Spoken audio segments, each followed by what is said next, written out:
maybe we should get off of the splash screen. You guys can just roam around, have some fun. They call me Roman the way I'd be close to Greece.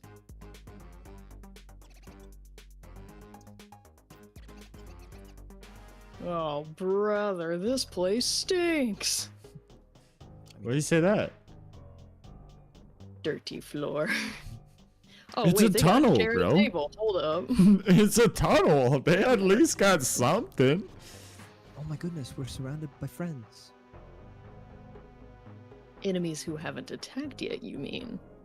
Look at these little rabbit guys. Oh my goodness, this one has a fucking shield.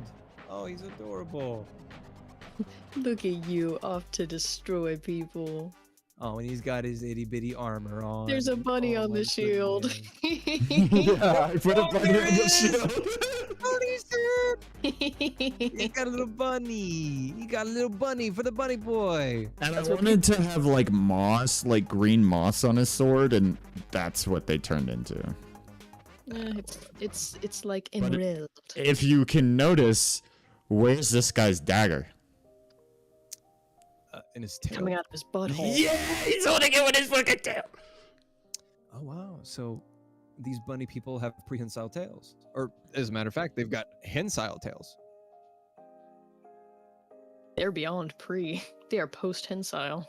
Let me pull up my Ligiri naming chart. They've got different. All right, so this is a warrior. Warriors start with the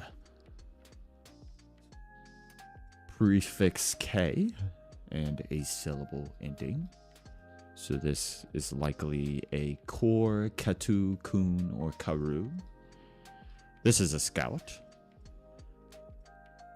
So they are likely to have the names starting with S and then another syllable.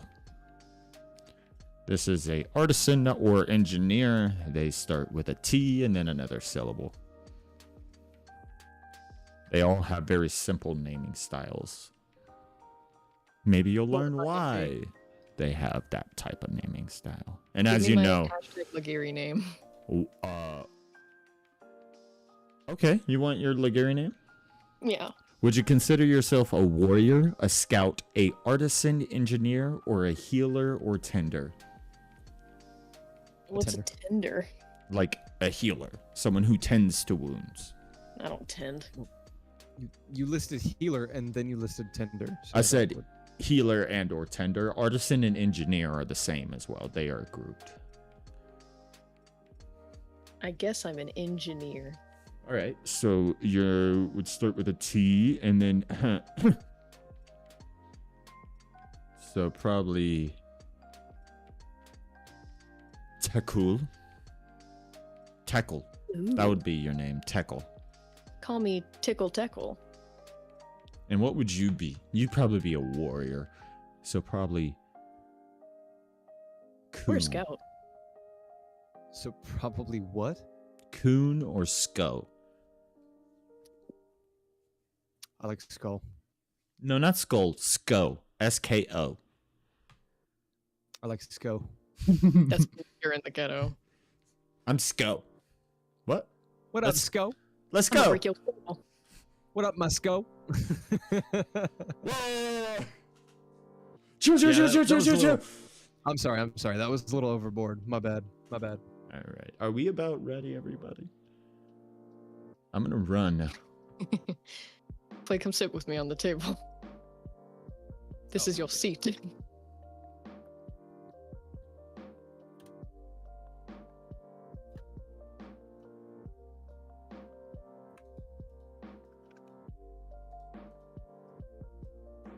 So we wake up. Are you on the table? Yes. Refused. It's like a reverse human sent. Oh, where'd I go? He's dead. Oh. Let me get back in my seat. Brimhall. There we go. That's much better. Can you make this guy like? How do you do that? How do you do that, guys? Control. shift and you're okay. Left control, mouse wheel. You guys are lovely. You guys, I'm pretty sure I'm the one that told you how to do that. Mine's faster. You wish you could spin like this, boy. Yeah, whatever you say. Keep talking, Mrs. 20 bits per second. It's less than that. Alrighty. So, quick 5-minute break.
And it is time for us to get into it.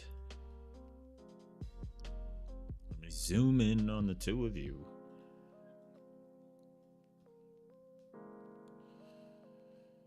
Alrighty, let me pull it up. Daggerheart. There we are. You still recording? Oh, indeed. Thank you for that. Alrighty. Where we left off last time in Draelith, Clay and Poppy had just fled the pit, battered, barely alive, and limping their way to the burnt-down remains of Dundon and Sons.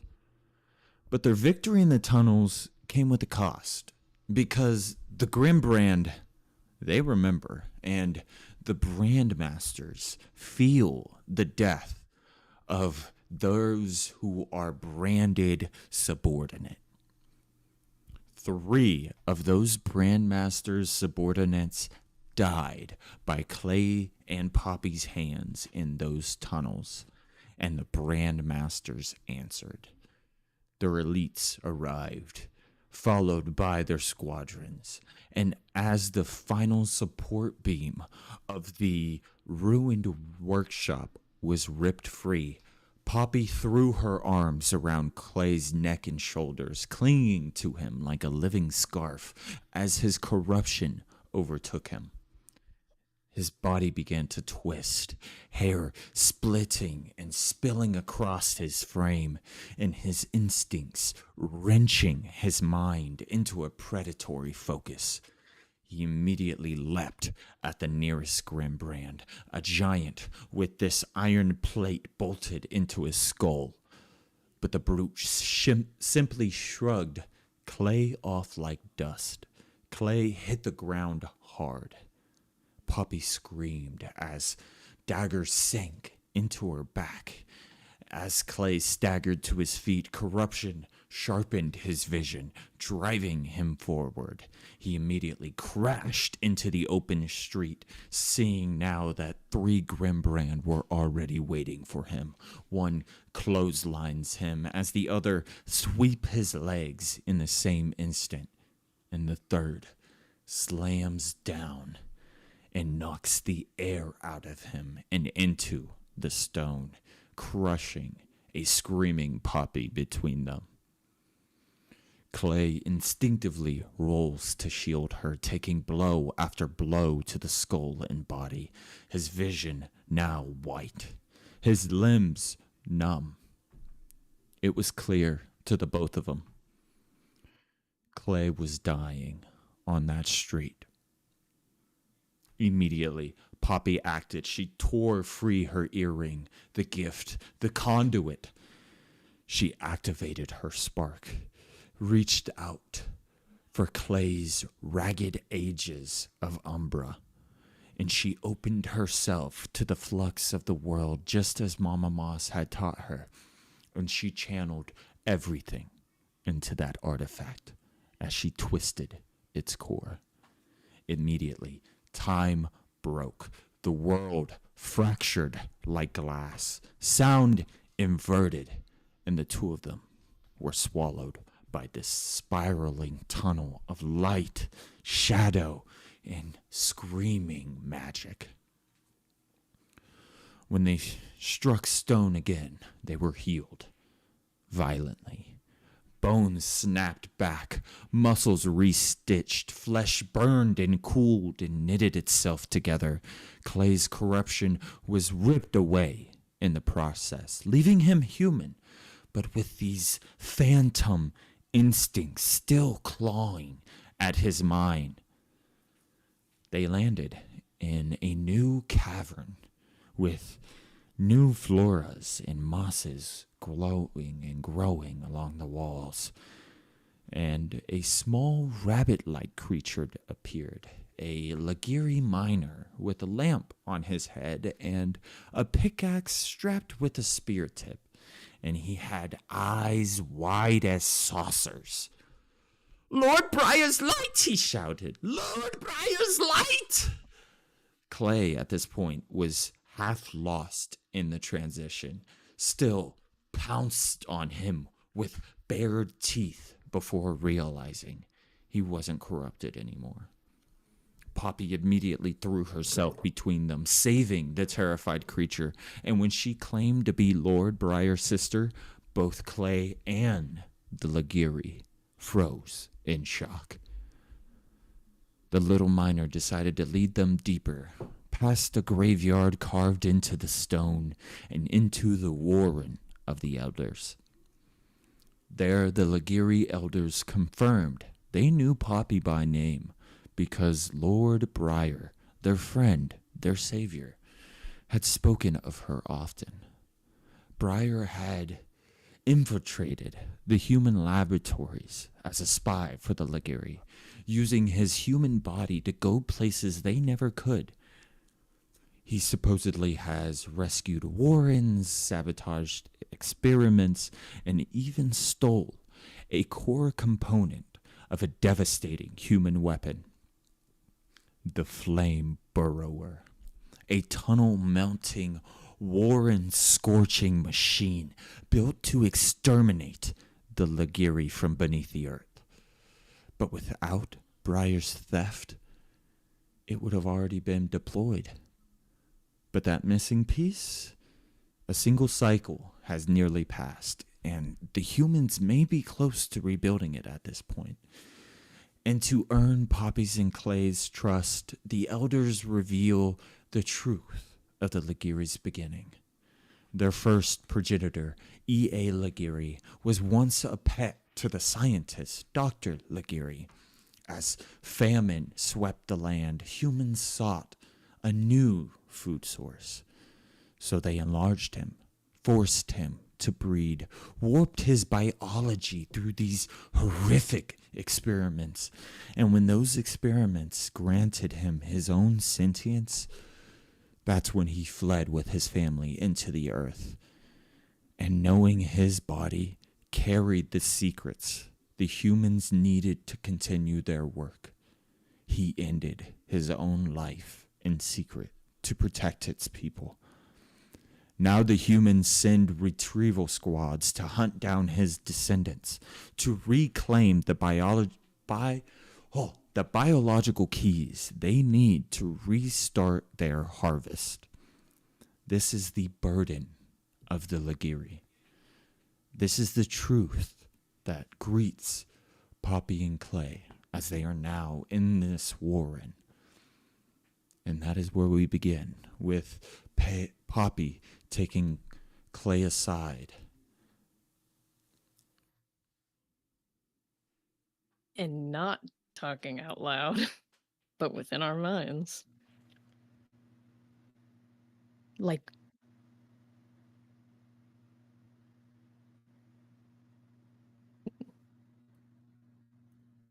So, hang on. You mean to I mean, tell that me portal fixed us up. your last name is Breyer? Your name is Poppy Breyer. Well, mostly. Mostly? What does that even mean? It's Moonbriar. Briar's a nickname, sort of. Moon Breyer. Okay, sure. Where are we?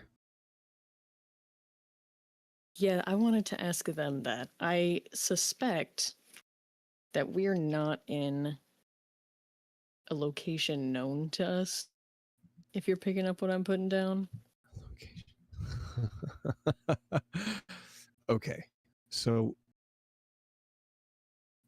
let's just take a quick stock of what we have here.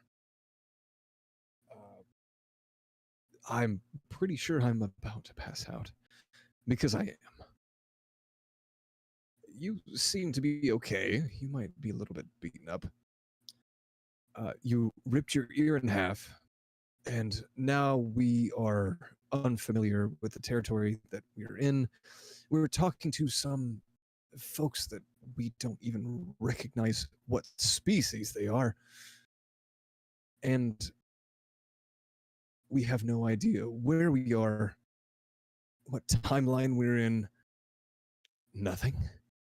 All that we know is that your brother was once here. Do I... Am I making sense? I feel like I'm going crazy, but am I making sense? Yeah, I mean, for the most part, I feel Oh, never. I mean, physically, Real that quick. portal, Real we quick, got guys. Hold on. boosted up.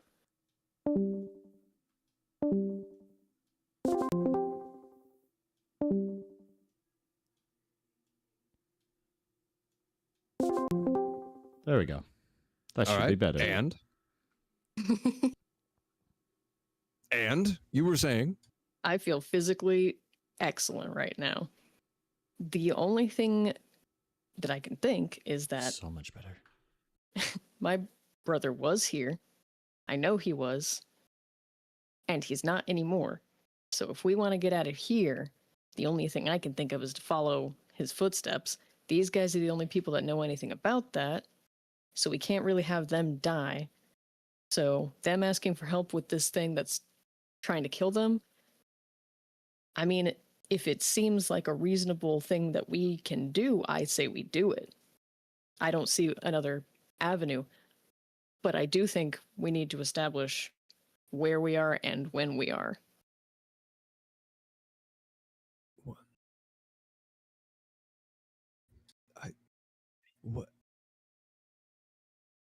It's okay. Don't worry too much about it. We've seen crazy stuff. This is just, possibly temporal displacement. Possible temporal displacement. Okay. Sure. Fine. All right. Yeah. Yeah, that sounds. How much? How long? Okay. Fine. Yeah. Sure. Well, Mrs. Moonbriar, Ugh. why don't you go ahead and take the lead on this one? Because I'm not sure that I can stand right now. Okay, well, just keep your chin up. We'll get out of here. We've got business to take care of. We're not going to stick around here that long. Oh, who knows how long isn't that long? Well, let's find that out. And I turn to the Ligiri that's been giving us information. The elders, the three elders. Yes. I would like to establish a timeline with you, gentle bunnies. I'm a little perplexed. Ladies and gentle rabbits. The one in the middle, the one who looks like the eldest, the one who has like patches of missing fur on them and a couple of deep scars along their body and their face, speaks up. Well, I feel like I may be of some help. I was the first one to meet your brother and was a close friend of his.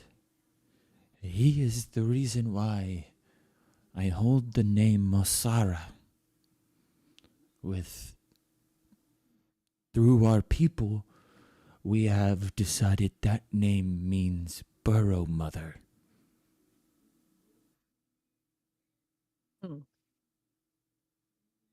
And how long ago was this that you met him?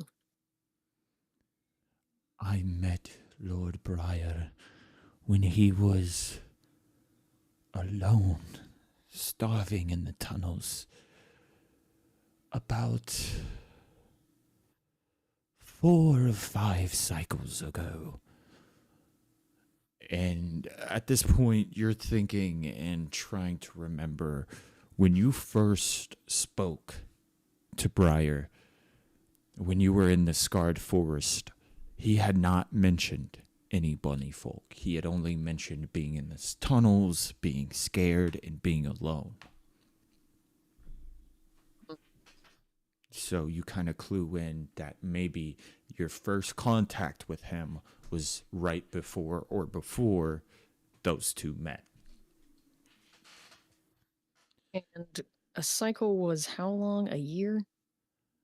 About the Ligiri explained this cycle as a farmer's planting and picking cycle. Right.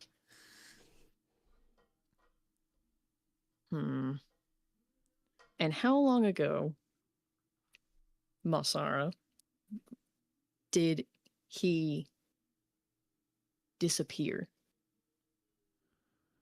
Well, that was but only to be exact, I would say half a cycle ago. When me and him first met, he was weak and skinny and starving. We fed him and kept him and took care of him for a few cycles, about 3 cycles. And then the warren we were originally staying at was attacked by a retrieval group. And that's when Briar learned of our enemies. I had wanted to keep it away from him because if he knew that our enemies were of the same flesh, I was worried he would feel bad in some way. Your brother has a very kind heart. And when he saw the situation we were in, he decided to help. And he helped us for about half a cycle before being captured and disappearing in the light. And when you think about it, Poppy, the second time you communicated with Briar was when he was talking about helping the bunny folk. He was going to help the bunny folk. A couple days later. And that wasn't that long ago. It's not adding up.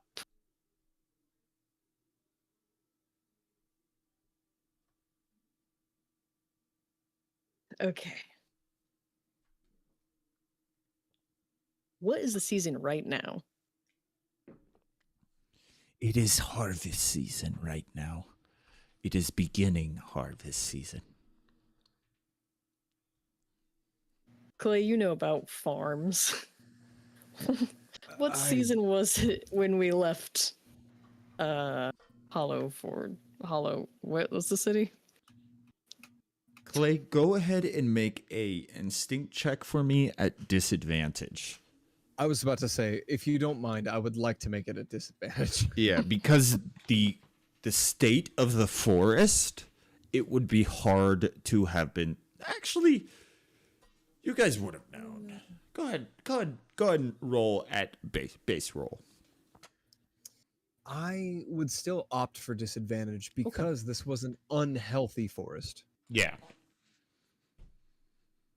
What does purple grass mean? I mean, at disadvantage, not the worst roll. So you would say it was probably around the beginning of harvest season. So by the time we made it to Hollowfjord, it would have been about late June, early July. July. July, yes. The 8th month. Don't assume out of the 10 calendar years. The Roman calendar, which we brought with us. July, yes. July. It's canon. We call There it are 10 harvest months. season. I was born in July. I was Shut up. born in, Anyway. in January. Okay. I know you guys probably don't hang out much on the surface, but do you know, are we on an, I assume we're pretty far inland to have this much dry earth underground. Yes, well, I'll let the leader of the scouts give you more information. And she kind of lifts her paw up to the one who has that lab tag on one ear and studs in the other. Taggin, if you would. Okay. Well, I would say we are fairly inland. Yes, we are kind of near one of the rocky plains next to the original forest we were hiding in. We couldn't get too far, but we wanted to stay pretty close as we have been sending some scouts to check the state of the flame burrower as we're expecting it to be up and running soon. Be better to know when it's coming so we can pack up and go. Hey, Joe, real quick, would Clay be able to determine that Taggin is probably a lead scout? Like he might be in a position of power as far as the scout regiment? Make an instinct Or- check. Sure, gladly. Does he instinct? Does he stink? Oh. Does he stink? Oh, he might He- stink. He might stink. What was that? I couldn't see.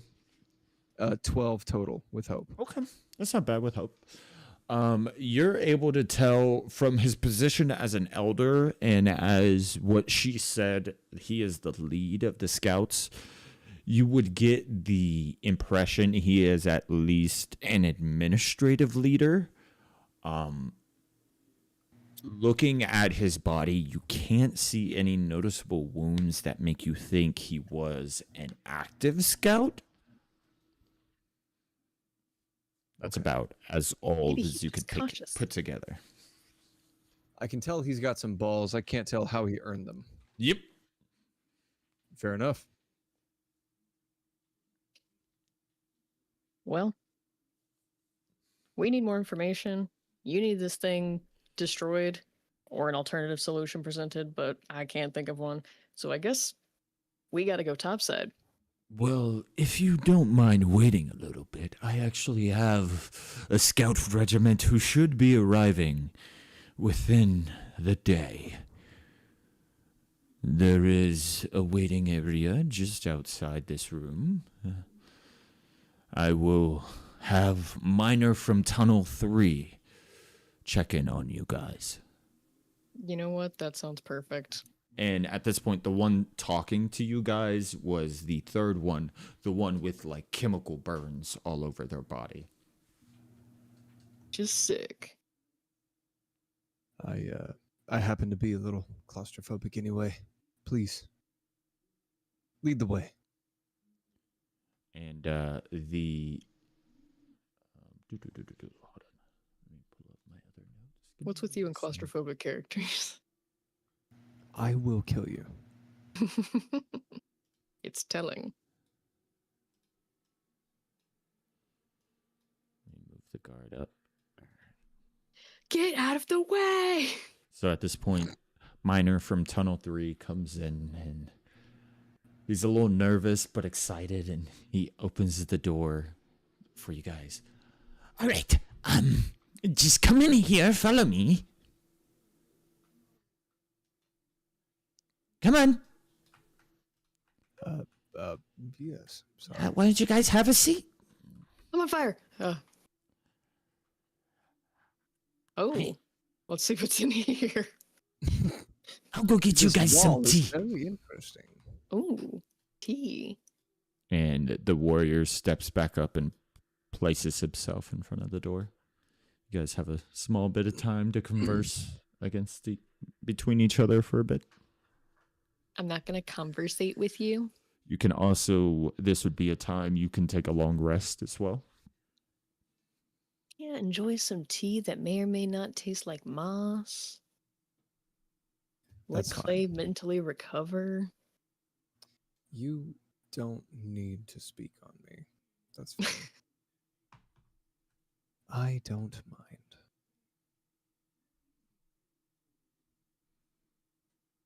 Look out. He's got a river backhoe. I would actually like to use my river backhoe in my Sears pipe. Are we going to go ahead and take a little long rest for you Yeah. guys? Heck yeah. Yeah. So Sears pipe, when burned during a long rest, pull that back up. You die. When You burned may ask the during a long GM rest. one Yeah, go ahead and yes or read it no for me. question. The Sears pipe. When burned during a long rest, you may ask the GM one yes or no question about a potential course of action or a previous event for the following day. The GM will answer truthfully from their perspective.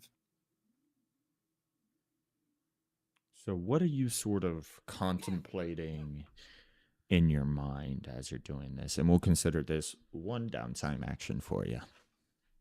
Sure. I also appreciate that Actually, you're smoking it in close space. We without ventilation. won't make it still a downtime action for you. This is one of your character items. It's just something you can do during your long rest.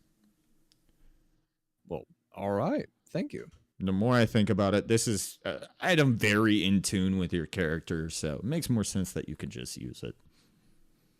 I mean, Clay has probably been smoking since he was like 14. Yeah. So what Um, would be your yes or no question? What are you pondering about? My yes or no question. The thought that is absolutely taking over my mind is,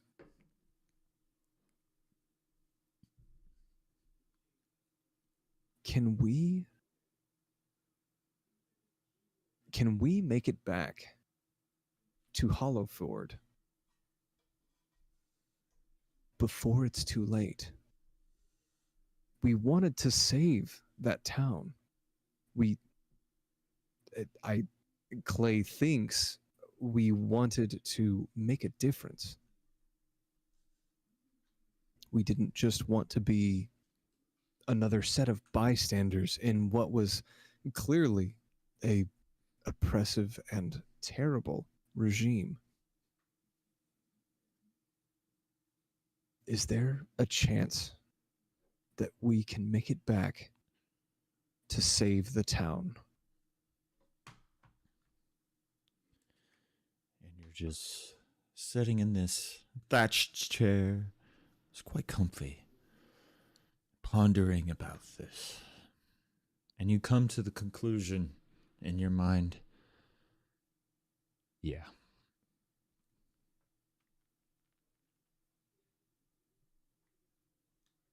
Yeah. Yeah.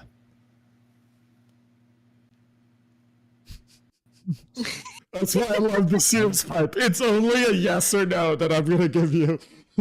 No, that's fine. Honestly, Yeah. I really enjoy the vagueness. Yeah, and you Yes, asked no. such a good question, too. Great first use of the Sears pipe. Round of applause, everyone.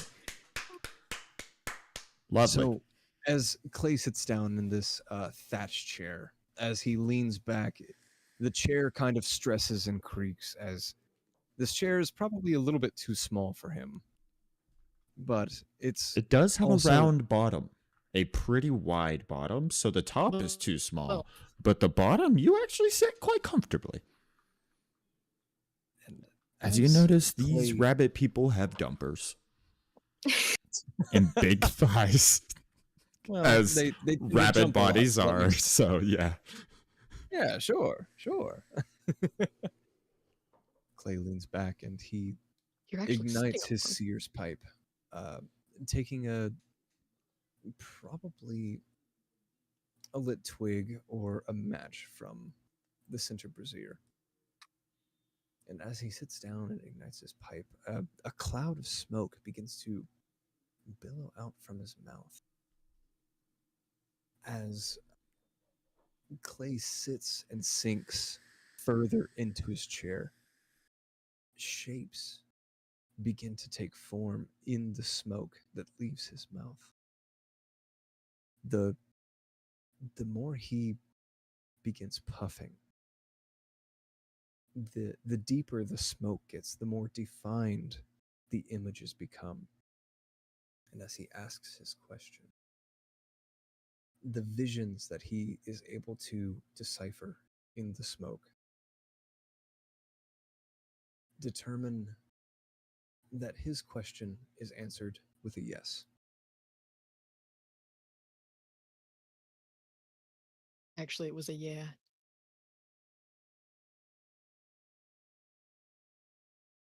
Clay is able to determine that his question was answered with a yeah. Alrighty, what other downtime actions are we taking tonight, guys? Box of mini goods. Alrighty. Open my box. Oh, you know what? Go ahead No. and roll. Read the box of mini goods for us real quick. And you rolled an 8! Oh my gosh, my lucky number. I got a hope from that. I thought can't your see number it. The was background's 5. too Your yellow. lucky number is a 5, actually. Oh, was it? Yep. It's on the countdown. right According to the I'm tracker. gonna throw yeah. up. How could I have mistakenly done this? The box of mini goods. Once per long rest, I can open the small box and roll a d12. On a result of 1 to 6, it's empty. Didn't get that. On a result of 11 to 12, it contains 2 random common consumables. Didn't get that. On a result of 7 to 10, it contains 1 random common consumable. Alrighty, let us roll that consumable. Oh! Ooh. Give me that. A minor health potion. Health potion's a minor? That is actually based. So if you go over, I imported it and just put it in the consumables. So you should be able to find that there now. Excellent. Excellent. So go ahead and add that to your inventory. Nice. This is also a item. This isn't something that would use a downtime action. Beautiful. Let me know if any of your downtime actions need my input. I definitely have a downtime Yeah, action probably that both will ours. require your input. All right, since we just did Poppy, hit me with it, Clay. I've technically got 2. Okay, I so the would like first to one. accomplish both, but I feel like the first one will require your input. Empty chest. Go ahead and read that for me. This magical chest appears empty when you speak a specific trigger word or action and open the chest. You can see the items stored within it. You get the feeling your best chance of opening this chest without figuring out its secrets, finding out who made it, who designed it, who set that word, is to have Poppy's interference, to have her analyze the workings of the magic of it and try to undo whatever lock is there to be able to open it. Well, as a matter of fact, I already know who set that lock. I just don't know how to open it. Yeah, it would. You would have to meet that person, figure out what word may have import to them. It was Orvek's son. Mm-hmm. And a elven friend of his. They co-made it. Yes. This elf, whom apparently very few are seen. Very little is known. I mean, if you want, I picked to work on a project, but I hadn't decided what that was, so we can co-work on this project. Hey, yo, Poppy. Hey, yeah, what's up? So go ahead and roll a... So this would be Poppy taking the lead with Clay assisting. Because it is Absolutely. so magical in nature, Poppy has to take the lead on it. But Clay is sort of allowing her, having her back, and watching out for her in this. Definitely. Me if it blows me up against the wall. I mean, So- even though I'm attempting to assist, I don't think that I could actually be of any use in this particular case. Yeah, you know wood. What's the wood? Tell me about the wood. I'm pretty sure it looks like a chest. You might be right about that. Go ahead and let's do a minor assisted roll instead of major. Quick, Uh, remember what that means. quick, open the guide. It's pinned, luckily. Open Yes, LA. yes, it is. And, I have actually downloaded it like 8 times. yeah. I feel like because the other one was you roll if you succeed, then you add a advantage. If you fail, then I think I automatically fail. But this is minor. I think you might just like spend a Yep. hope and I get You take advantage. he takes a stress or something like that. Oh, Helping in shared roll. A simple shared roll is a +1 bonus or a -1 difficulty for minor assistance. All right. So For we'll do free? that. So this will be would you rather, this is a question for you. Would you rather a +1 or a -1 in difficulty? I would rather a -1 in difficulty. All Yeah, righty, why- let me go ahead and how would it set the matter? difficulty. So this has what's the two different difficulty. Oh. Okay, so I'm not going to request the roll because it has two different difficulties with hope. Actually, no. The difficulty is 13. No, it's 12. It's not 12.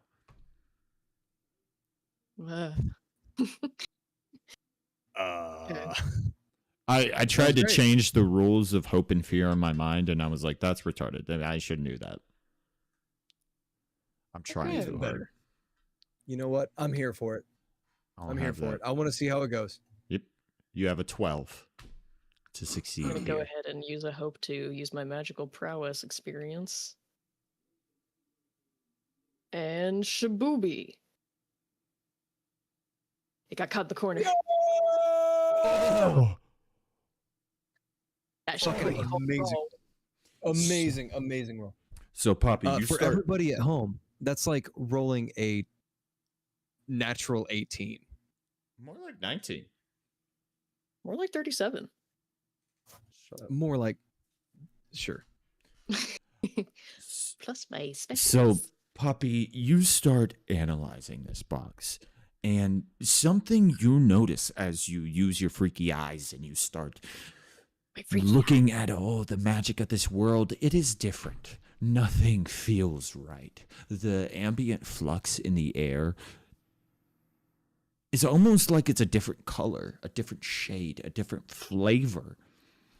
But this box, it almost feels like home to you with the mana signature it has.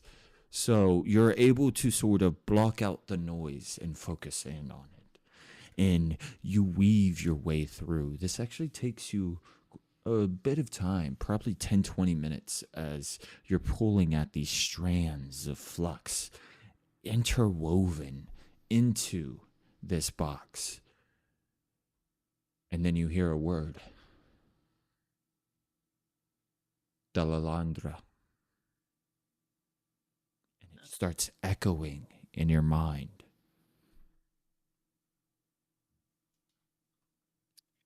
Delilah. Who? Get wrecked. If you don't say the current word, you fail. Okay. What is do you mean a daisy? Not even a little bit. Like the flower? Darandala. What did you say?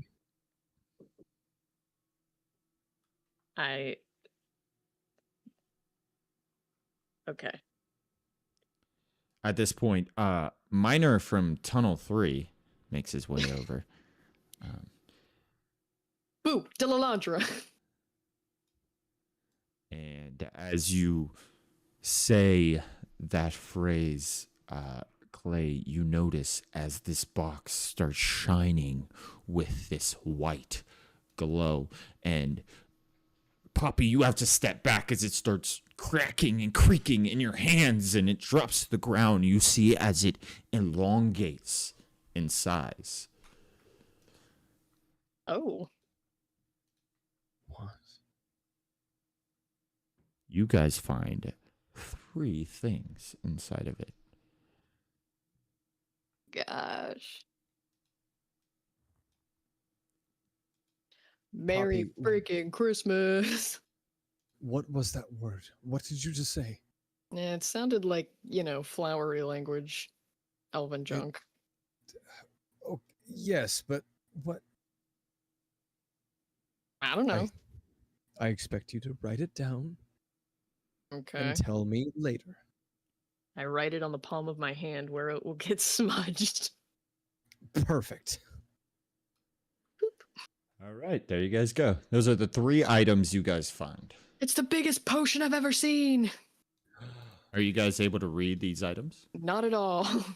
I gotta get closer. He stole them. I did. I stole every single one of them. However, comma, I'm pretty sure you want this one.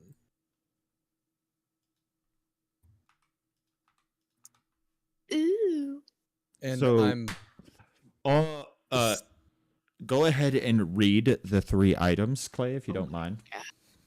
I do not mind in the slightest. The first item is the Sun Tree Sap. I'll go ahead and put it in chat just for anybody that wants to read along. Consume this sap for a number of d6. On a result of 5 or 6, clear 2 HP. On a result of 2 to 4, clear 3 stress. On a result of 1, see through the veil of death and return changed, gaining 1 scar. Oh my Jesus. gosh. I would say most things, most consumables have 3 uses.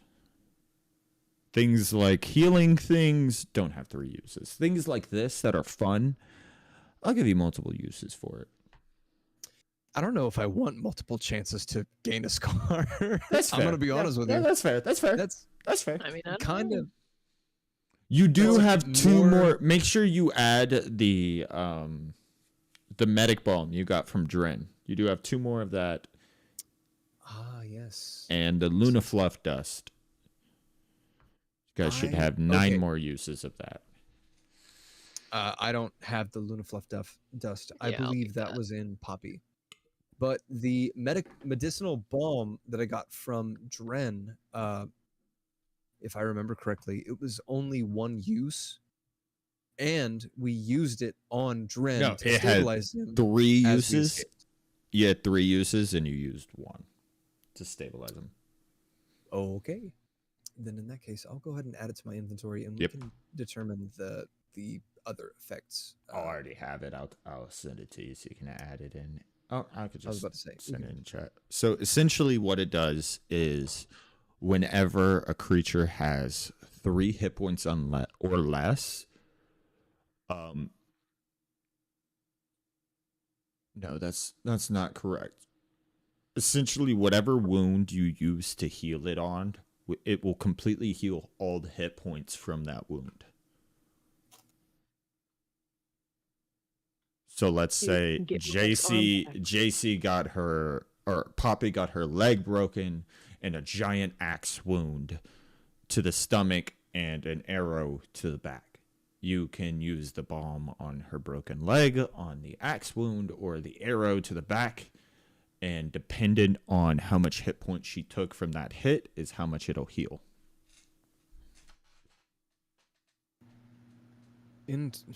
Wow, that's some really fucking powerful balm. Yeah. All right, cool. It's going to be I- really strong once we start getting to the monsters with true damage. For real.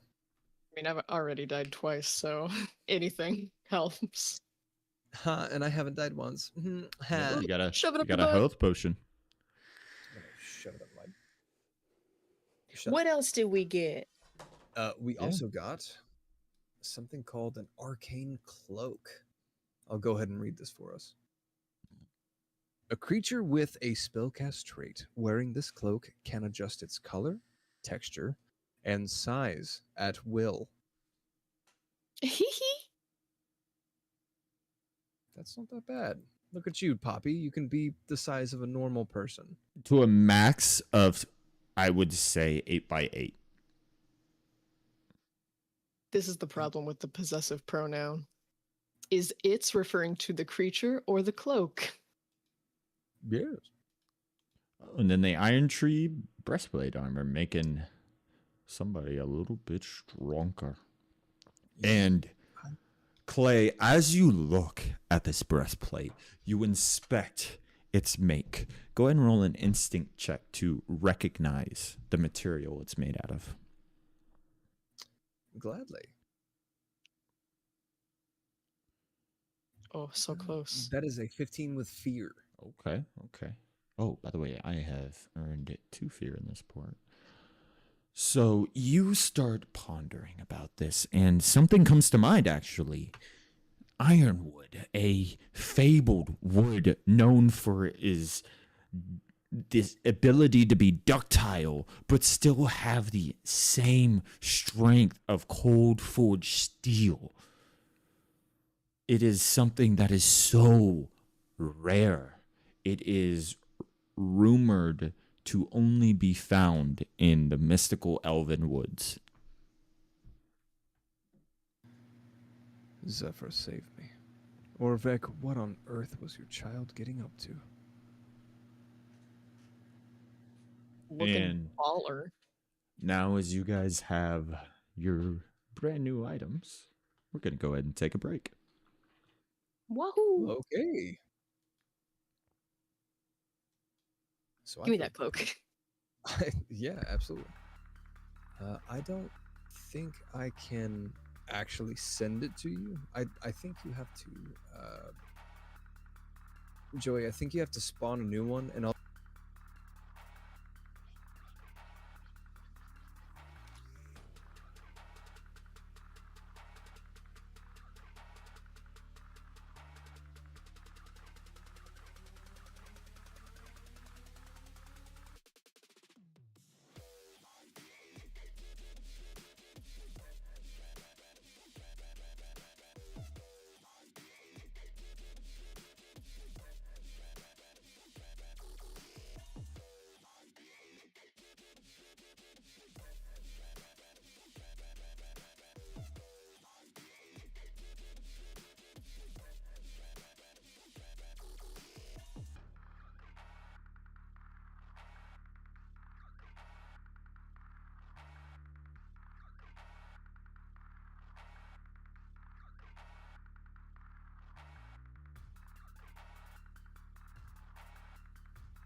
Unmuting the boys.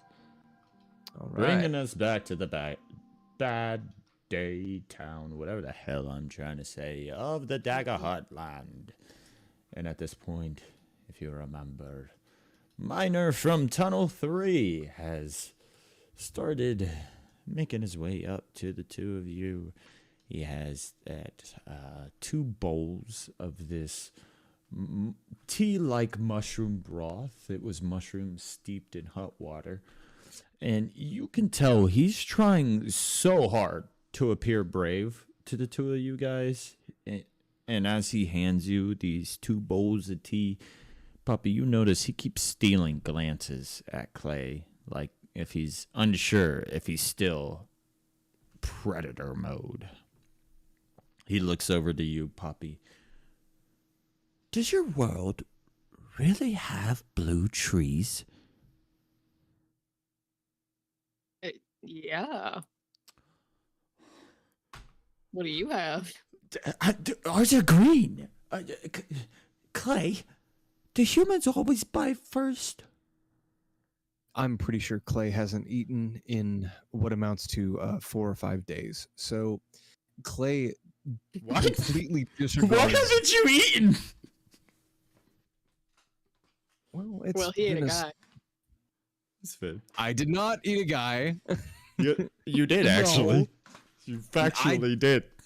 I didn't swallow. I might have taken a bite, but I did not swallow. I would imagine you guys have had some rations here and there. Like maybe when you were at the tavern, you've had a meal. I wouldn't imagine you've starved yourself. I don't know, man. There was also That's that just normal. stew at Elrin's original little shack. True. You mean the yes. stew that was practically ash by the time we made it back? No, it was just, burnt. And you drank that whole thing. Yeah, and that was about a week ago. It was only like three About a 3 week days ago. ago. It wasn't that long ago, actually. I- From the moment you I mean- guys first appeared in Hollowford to now, it's only probably been like 3 or 4 days. It's been intense 3 or 4 days, but it's only been about 3 or 4 days. Yeah. Okay. Doesn't matter. I- You're still. Yeah. Yeah.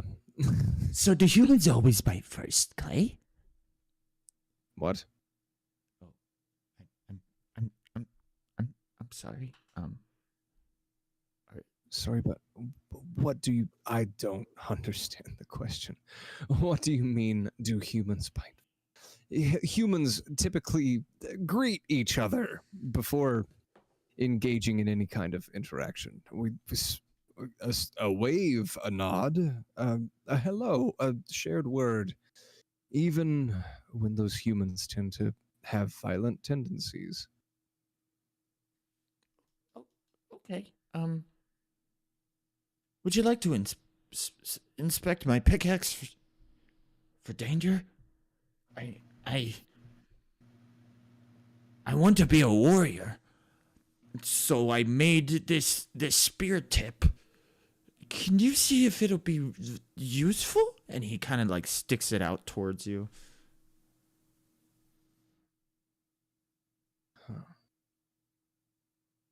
Clay takes the tool into his hands.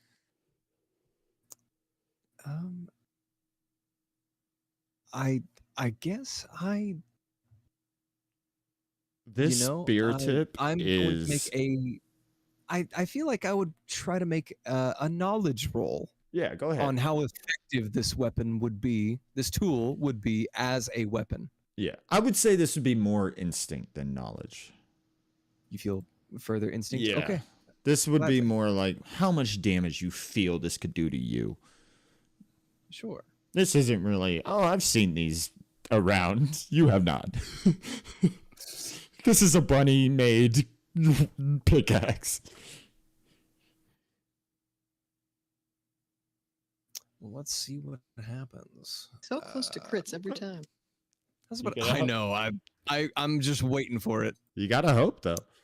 That is a 13 with hope. So the spear tip is kind of a super jagged rock, like rope tied together to the pickaxe head. You think the pickaxe can definitely do some damage as a pickaxe.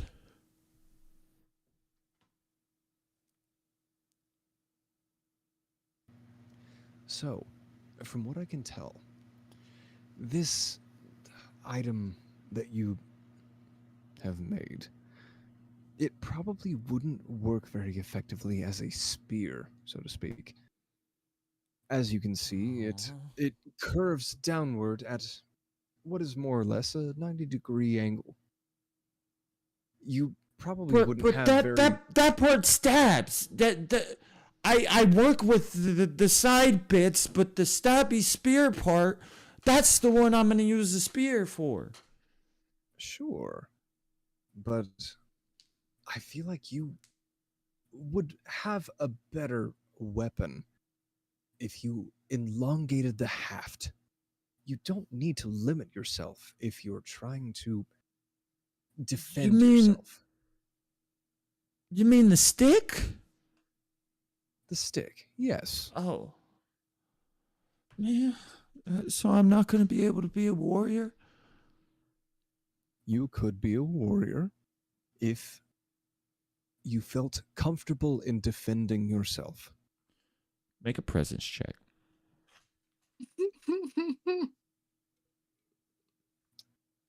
I would love to if I could open my traits. There we go. If you felt comfortable defending yourself, then you could absolutely be a warrior. 16 with hope. Okay. Wow. So, and he kind of like takes a couple steps back from you guys. How would I do it? Like, and you see him kind of like starting to swing in front of himself, kind of awkwardly, like, or would I go like, I suppose we have some time to kill. Here, let me show you. all right, go ahead and roll. To kill. What would No. this be? Time to kill. Clay is absolutely not making an attack roll. I would say go ahead and make a presence check at advantage. Sure. And happy if you to. want, you can also use your Calm the Beast experience. Gladly. I think that would probably be the most beneficial at advantage plus calm the beast. And Poppy, what are you doing as your final downtime action? Other than like hiding my face so the rabbit can't see that I'm crying laughing. Oh! So more than anything, I'm trying to get this very small individual that aspires to be a warrior. I'm not trying to teach him how to kill. I'm trying to teach him how to effectively defend himself with this instrument that he's made. He should be running. So, like, you guys probably go over here. Sure. You guys have some space. Oh, sorry. No, you're fine. And you show him a few solid basics that he can sort of base a fighting style that he can rely on. You instill in him the idea of swinging his pickaxe, his weapon, no matter what it may be, every day until he feels comfortable using it. And he spends the rest of the night practicing the couple of forms and moves you showed him. My small friend, you need to remember, being a warrior, a scout, a lawmaker, a clergyman, no matter who you are, you need to learn how to defend yourself, not how to kill others. All right. Thank you. One last question. Have you guys ever rode a giant beetle? Yes, several times. Roll a presence check. Roll a liar's check. Hey, you ever tried lying before? No, That's a fucking lie.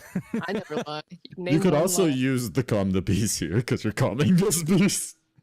You know, I really don't want to calm the beast right now, but since he already looks up to me as a tutor, can I have advantage? He said tutor. No. Okay, that's You fine. also tried to eat him. So tutor and eating him cancel out. Oh You my know what? gosh, I'm cool with no. that. I'm fine. That's cool. I don't mind. That is a 21 with fear. That is so cool. I mean, I heard humans ride them sometimes into battle, but I've never seen it. It's not a sight I would want you to see. It is horrible. Alrighty. Poppy, see what is war. your final downtime action that you are doing? I'm preparing, which means I get a hope. But lore-wise, I would say I'm watching them fight and like getting pumped because I feel like we're gonna have to go into this fighting. So I'm like, okay, I'm preparing myself. I'm like, I'm thinking about all my spells, about things that I can do, how I'm totally going to use all my power to kill people and not defend myself. See, learned whenever you're nothing. riding a giant beetle, it really puts a lot of stress in your inner legs. As you can see, I am much larger than you are. I can But I imagine have you larger probably need a legs. higher sitting saddle. Yes, but my legs are much longer than yours. You want to have a kicking contest? Yes. Shut up, puppy. At this point, you guys hear as the warrior kind of walks up and speaks up. Miner from Tunnel 3. The elders need you. Hold on, we're gonna do a quick kicking contest. Okay, quick. How is this gonna work? I've never done one of these before. Kick the rock into the wall as hard as you can. Young one, you are being summoned. Best not to keep them waiting. Make a presence check. Gosh, so many checks. Oh my goodness. I'm gonna fail one of these. But not this one. 19 with fear. Joke's on you. I'm farming fear. Yeah, I know. Best not to keep them waiting. Remember what I taught you. All right. And then he disappears. I believe in you. Remember, it's not how to kill, how to defend yourself. After a little while, he makes his way back out. The elders actually are calling for you, and I am your liaison since I found you. So follow me. And you can tell he is grinning from ear to floppy ear. Dude, now he's a big shot. Okay. Very well. Lead the way. Lead the way. Haha. And he I leads don't you. actually believe we got your name. Oh, I'm Miner from Tunnel 3.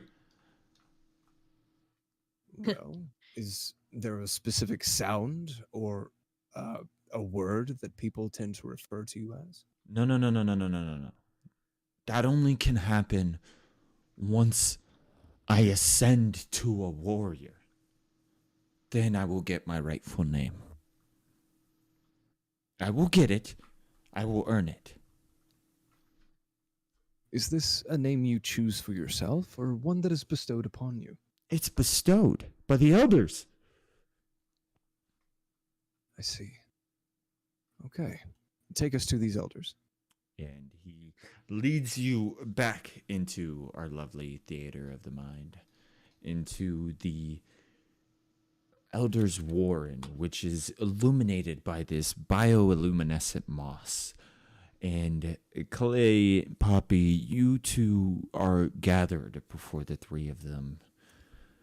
And at this point, you have sort of settled into your environment. Clay, your nose perks up. You smell that the elder closest to you, the one who has the scorch marks, they kind of smell faintly of ozone and antiseptic.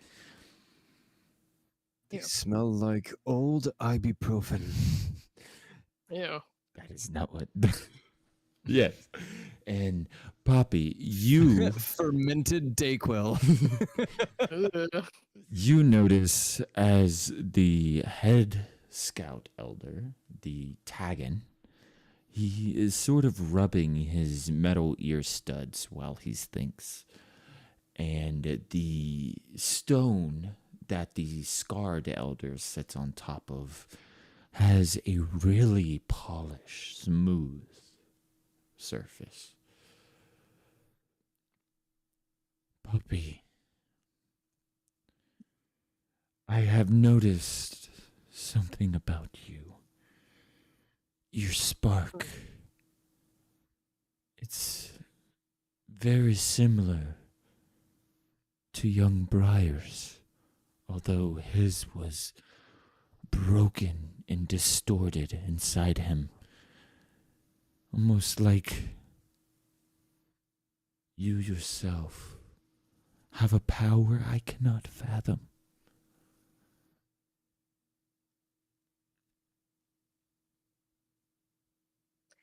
Well, better not fathom it then. I mean, we're siblings, of course. It's gonna be similar. And why are they so far away? Hold on, everybody. They are so Poppy, far away. please, we are addressing the elders. Speak with some kind of reverence. At this point, a scout barges in. They're unarmed, they're panting. You can tell they are covered in dust, and they are just sprinting into the chamber. Only one of them is left. She's injured real bad. She's being followed. The humans, I think they caught them, and they're coming. We need to either help her, or someone needs to put her down before she even gets closer, so the humans don't find us. And at this point, all of the elders go silent, and the room has this deathly chill. There's this immediate tension. And you start to hear as all three elders begin violently arguing, begin amongst the three of them. You start to hear as the one in the middle, the scarred one, is coming from a stance of courage to insist on risking a rescue. The scout one proposing maybe a more stealthy approach, waiting until they catch her, and then leading an ambush that his scouts are trained to give up their life if ever captured, so that not to give up information. The other one, afraid of what the humans can bring, is heavily urging to just let sleeping dogs lie. Clay is going to try and get the attention of the third miner that has grown so fond of him. Miner from the And- third tunnel? Miner from the third tunnel. Remember his name. That one. I will. You're a adjust bit my notes. quiet, Claylands. Sorry, I'm. I'm speaking while trying to type. I apologize. He bent over to talk to the bunny, and so now none of us can hear. Yes. Clay is going to go and get the miner of the third tunnel's attention and ask, I'm sorry, did the elders say that there were humans here? Well, to explain, we've been sending scout groups to a nearby human laboratory. they're the ones who were supposed to be fixing the flame burrower. It kind of sounds like only one's left from that scout group and they're being followed.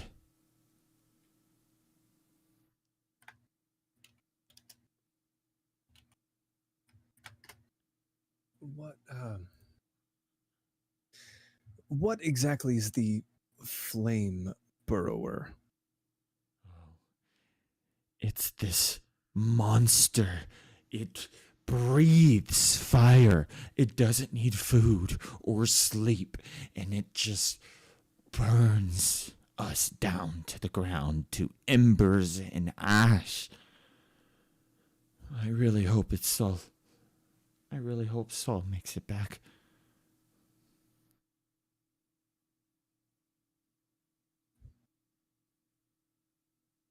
Are you and the humans at war? Yeah.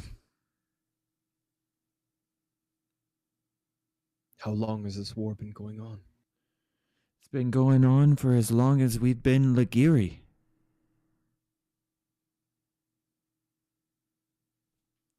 Few days.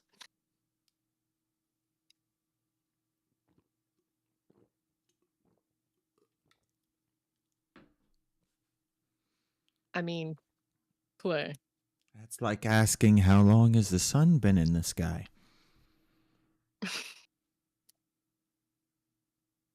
Y'all know about the sun?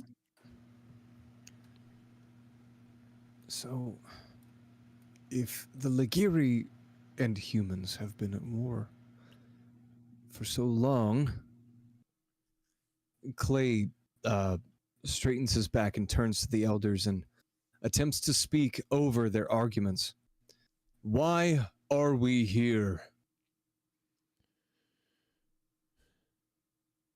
The middle one of the two kind of raises her hands to the other two.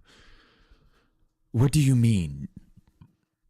I assume Lord Briar, his influence somehow called the two of you. It seems like fate itself has brought you here. And that is why I feel this is the opportunity to save our brethren. If Briar was here, he'd be the first one to stand up and say we need to save them. No. Even if we save her, we'd only be putting ourselves in a bad situation. She knows her role. If we're going out there, we might as well set up a brutal ambush. We can collapse the tunnels beneath them, bring them into our den, and fight them from there. She'll have to lose her life, but it'll be worth it. We'll get the jump on them, and they'll get no more word back onto where we are. The burned one at this point. I don't know. It's not safe. I don't want to do this. Clay pipes up. Lord Briar is not here. The only ones who can decide any action are here in this room. Frankly, a fair majority of us are a bit confused as to why these actions must be taken in the first place. The humans see us as livestock. We are a food source for them. And currently, they have lost all of their chief research on how to reproduce the Ligiri and Ligiri farms that maintained their food source. They are trying to capture the direct offspring of our Grand Elder to recapture the biological makeups they need to continue their research and kill the rest of us for food. Clay looks at Poppy and says, telepathically, I don't know about you, but no intelligent species should be considered livestock. Oh, yeah. I'm just waiting on them to show us where the exit is. I would also like to know where the exit is. At this But point, you guys having hear a few allies couldn't hurt. Miner from Tunnel 3 pipes up. I'll go.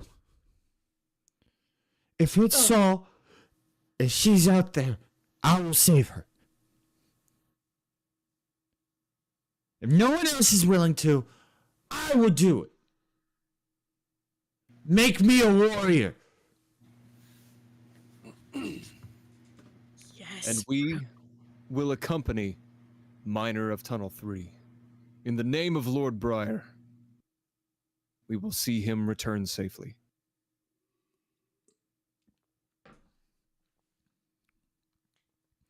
At that point, at the mention of Lord Briar's name, after they finish bowing their heads and raising their arms a little bit, and they return to their form,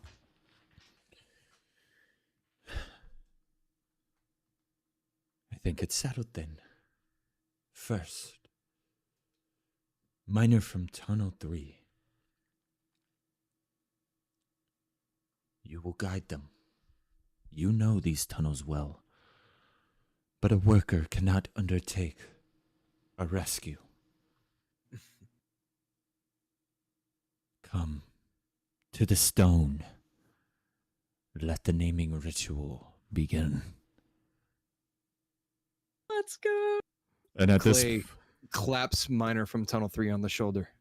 he just And kills him. he looks Doesn't up say at a word. he looks up at you. You see tears in his eyes. His bottom lip is quivering as you see the bottom tips of his ears are kind of curling up. And he kind of lifts over and rubs the tears from his eyes on the edge of your sleeve before handing you his pickaxe. Clay takes it in both hands, reverently, with palms facing upward. And then he walks up to the stone. The scarred elder places their paw on the miner's head. You shall be a warrior. Your name shall begin with the letter K. Let the proxies for Lord Briar speak the symbol that will make up your name. Cole. Kekol. Kor shall be your name. Kol. Take them. Lead them through. First, we will gather a few things for you so that it may aid you on your journey. The scout is a bit faster than the humans, but they are out on her tail. It be a bit of time, so before you go, let us provide a few things for you. And the burn elder comes up to you, Poppy, pulls out a vial. Da-da-da-da-da-da-da-da-da.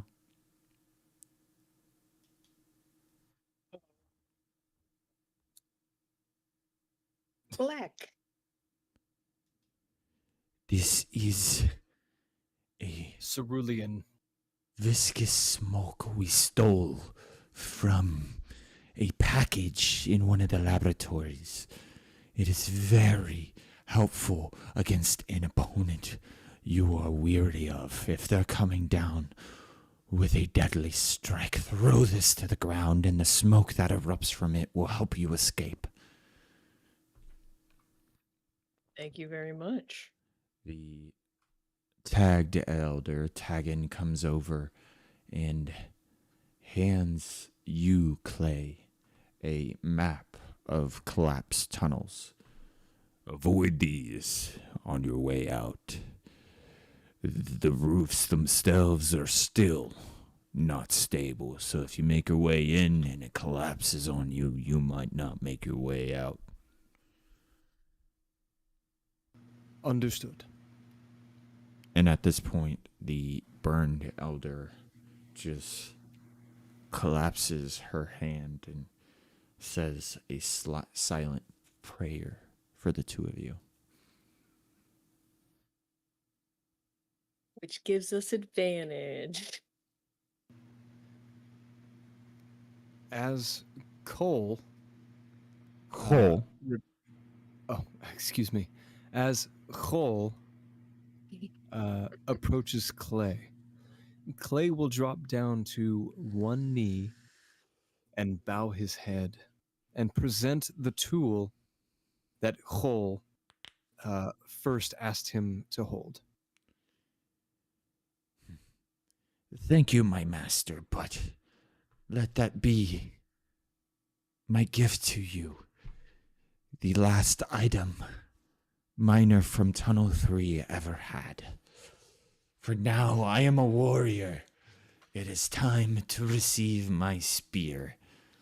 And he walks to Taggin, and you see as Taggin sort of waddles to the back of the Elder's Warren and brings over 3 of these spears and hands one to Cole and hands one to both Poppy and Clay.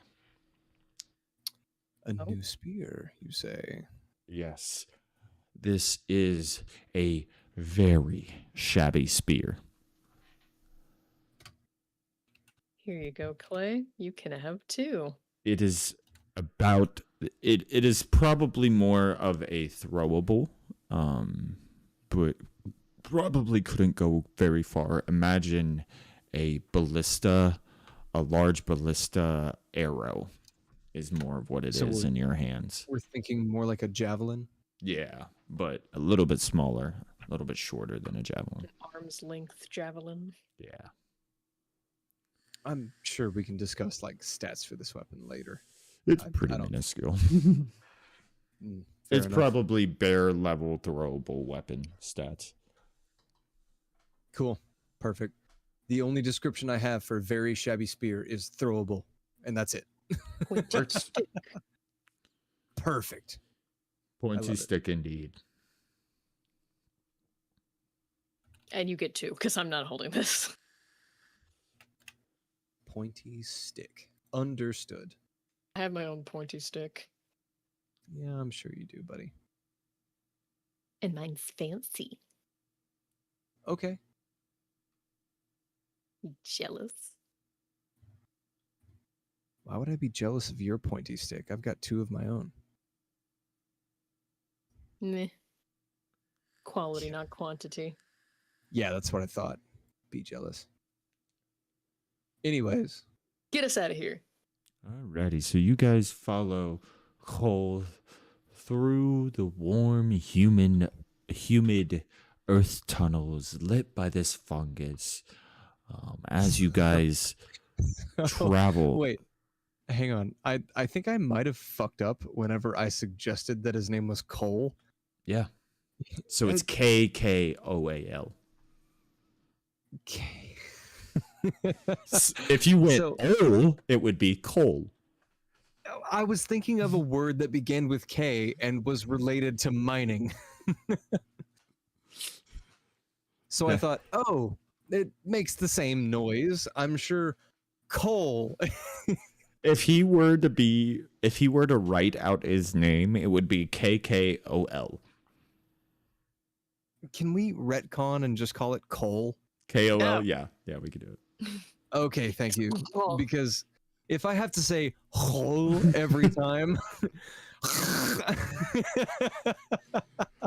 It is most certainly KKO, but he goes by Cole. to his Cole friends. sounds He He amazing. lets his friends call him Cole. I'm sure the sound that I produced at his naming ceremony sounded a lot like Cole. And then Well, the you said elders were just like, Cole, so they added a K to it, and then they went Cole because they don't know. perfect, amazing. That sounds. Yeah, that's exactly what happened. Why Exactly. would you suggest that anything else took place? Anyway, so I would like the both of you to roll an agility check as you guys are navigating through some tight terrain. Uh-oh. Fuck yeah. Not my agility. Little do you know, that is my favorite thing to roll, apparently. Oh my God. 26 with hope, motherfucker. Why have I'm you leading been this pack. rolling like crazy all day, dude? Also, All day, every day, baby. Let's go. Hey, can I give Nice. Poppy advantage because I Nope. almost rolled max? nope. Because she succeeded. Poppy, you sort of trip a little bit, skid your knee. Doesn't hurt too bad, but you make your way through these tight corridors. If you guys Reactions to pain. would like to take a little gander to my tracker, my fear tracker.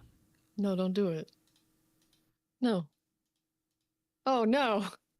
Oh no. And at this I'm pretty point, sure you want to use 3 more. No, I don't. I've used Shut up. plenty. I've counted. I know what I'm doing. That was 6. Yeah. Yeah. Yeah. So I'm definitely Whatever you- slightly. whenever your DM laughs like that, it's never a good sign. Oh, I'm slightly shitted. You're fine. You're doing So great. at this point, you guys see light. You see something unfamiliar since you came to this place. The breeze of the sun. You smell fresh air as you are starting to make your way into this tunnel entrance. And that's Hey, where we're going to Cole, take a break. Oh. I was about to set up for a great cliffhanger because I Okay, knew you okay. wanted to go to a break. Go ahead. I was going to turn to Cole and say, "Hey, Cole, are we about to reach the end of the tunnel? That was a lot Yes. shorter than I thought it would be." Well, we've been traveling for quite a while. You guys have been traveling for probably 3.5 hours. Clay has no bearing on how deep in the earth he is. Yeah, that's fair. You just got dropped into a random area. You're still disoriented. You still got a little bit of that phantom corruption because you were max corruption to no corruption like that. It has left this sort of phantom predatory instinct sort of clawing at you. That has left you a little bit disoriented. That's why you got that stress when you landed here. To be honest, I'm surprised I haven't torn anybody's throat out yet. Did you just say that out loud? No, I thought it myself without you. Shut up. Yes, we're getting towards the exit here. From what I heard, this exit would be the closest to where we're expecting Saul to be making her appearance. If she was going to hide anywhere, it would be in these rocket outcrops where we're going to be coming out on. And it'd be the best way to try to lose pursuers as well. If she was able to make it this far.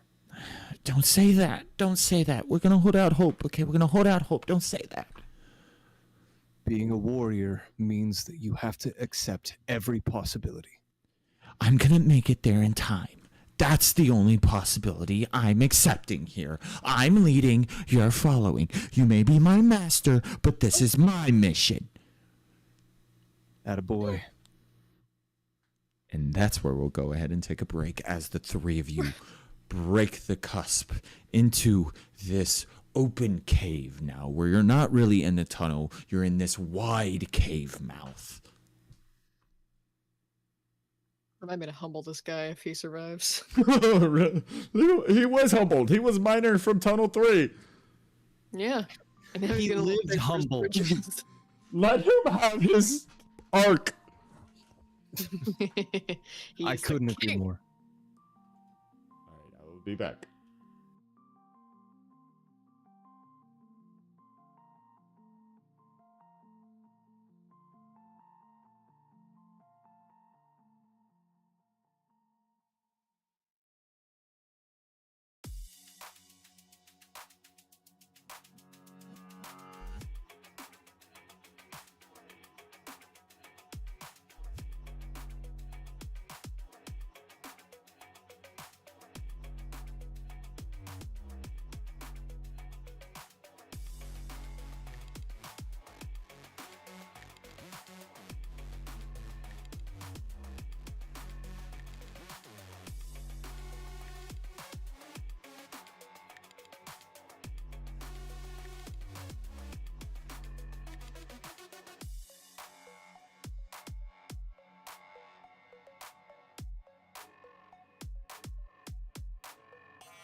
time.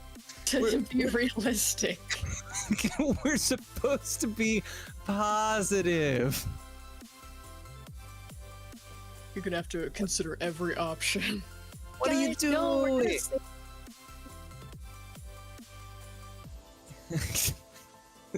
We're so fucked. How's the poll going, guys? It's going great as far as I'm sitting. Yeah, I'm not voting more than once.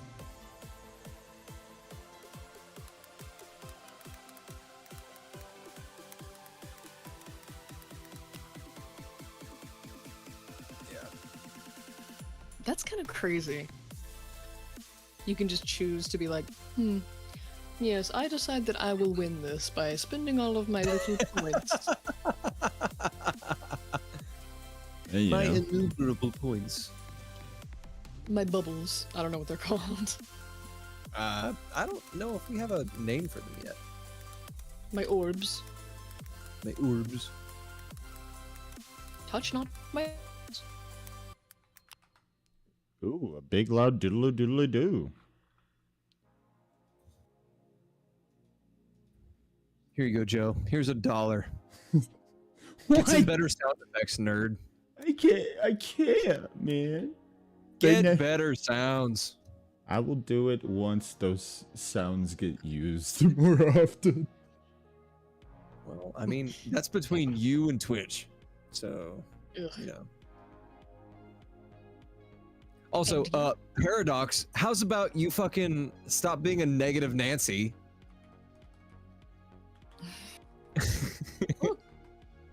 I'll have you know I'm gonna do my best.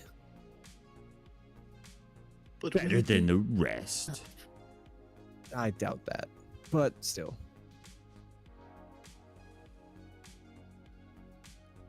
This needs to be All bun right. bun. Sorry, we'll be in soon. Just finishing the last little touches of startup. Everyone feeling good? Everyone feeling sane? Feeling sane is very important. have any of us ever felt that way? A couple of times I haven't, but you know, it is what it is. Typically makes for decent content, I suppose. Could at least be a little entertaining. Is it marketable content? Because otherwise I've lost interest.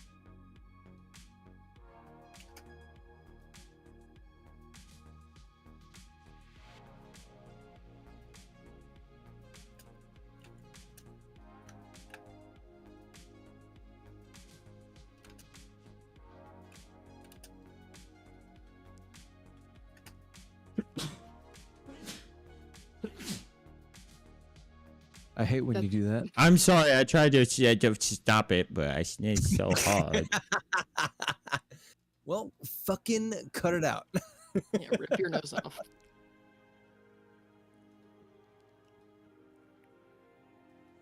Also, from now on, that's how I'm going to be spelling his name. Khol. Cole.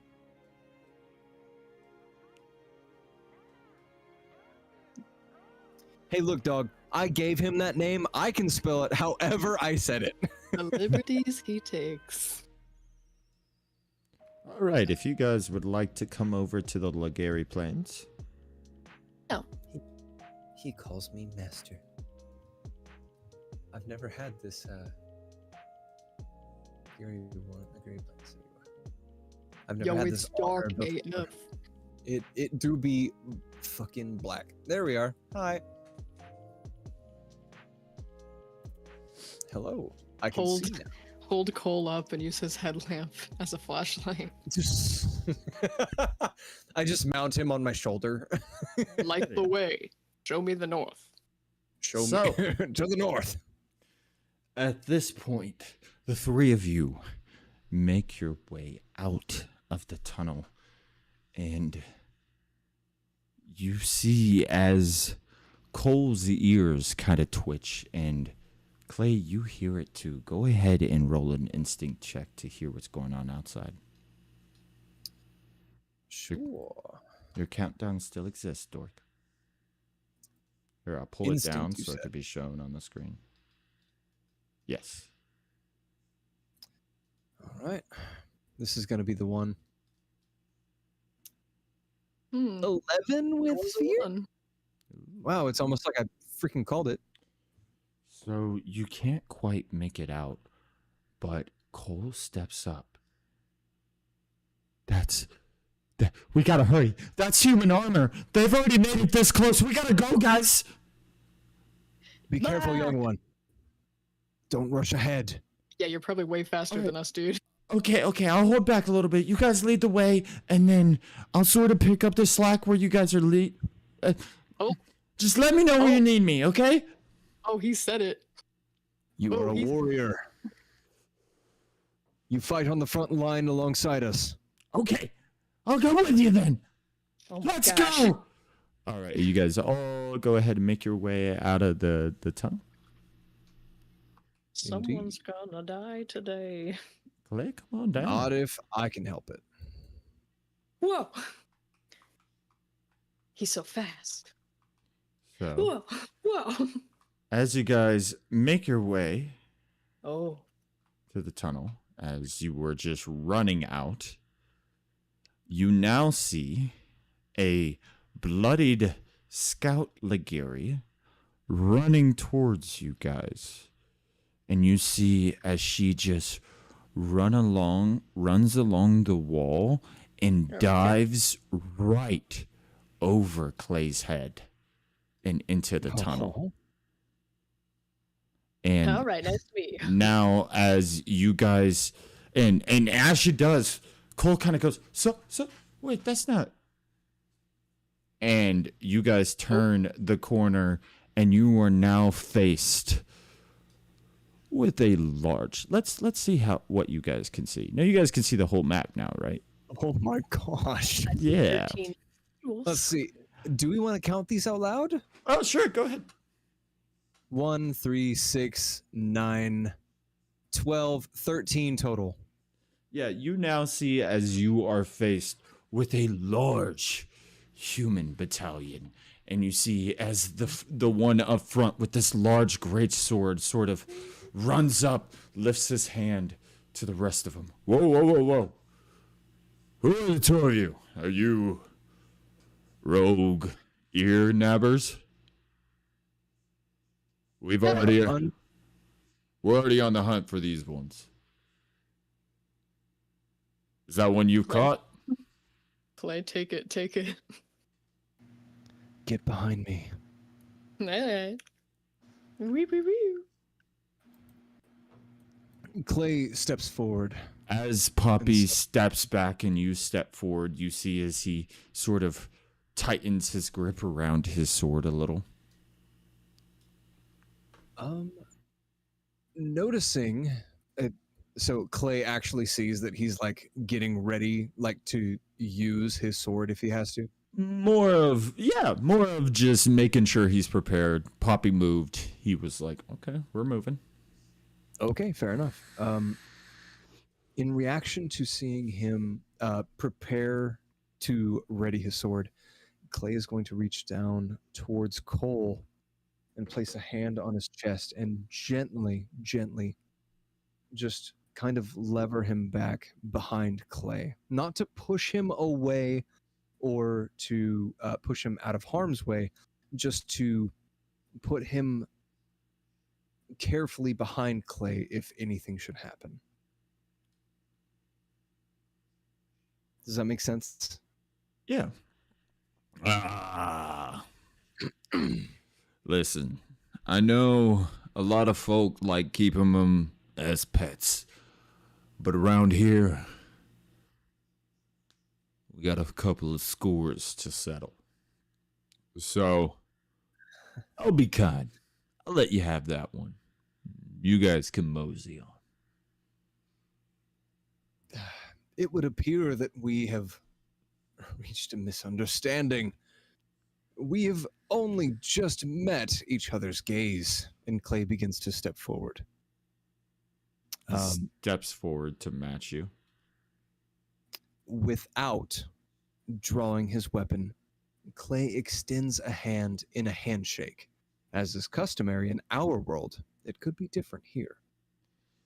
The sign of extreme aggression. You see something very skillful. You see as he takes that sword that is balancing on his shoulder and he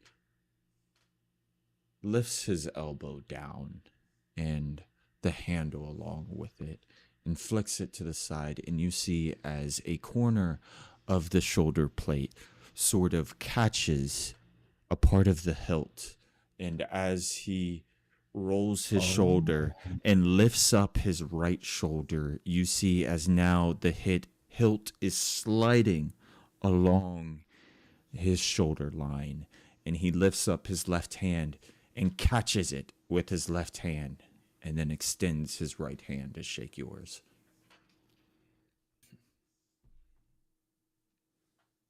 My name is Clay. I am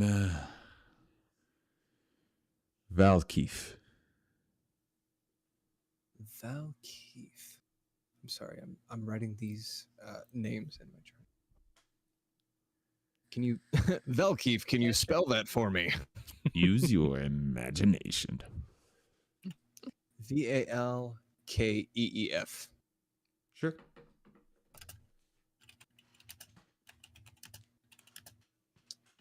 First human on New World. Sweet.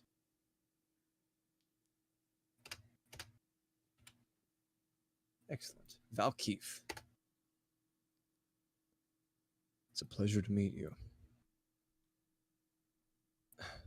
My small friend here is a bit untamed in the ways of man. And Clay gestures to Poppy, not to Cole. Poppy, That's me. would you mind joining me? Yeah. Du-du-du-du. Du-du-du-du. As you Kind can of see, looks down on you, and this guy is a pretty intimidating individual. He is broad-shouldered, has thick arms.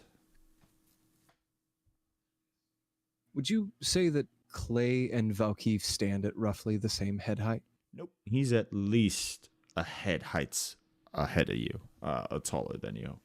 He is a Wow. big man. So if Clay is 6 foot, we're talking Valkeith is like at least 6'8", 6'9". He's like a freakazoid. Cool. Well, Poppy, feel free to introduce yourself. He's more like Is that 6'3", 6'4". Not like 6'8", 6'9". That's a bit Okay. much. That's a bit much. Well, you said a head, so I. How big your assumed that head, you buddy? meant- I mean, a few inches is a pretty small head. But you're right. Shut up. Anyways. My head is 3 inches tall. That's a pretty small head, man. It's just lips. Yeah, bro.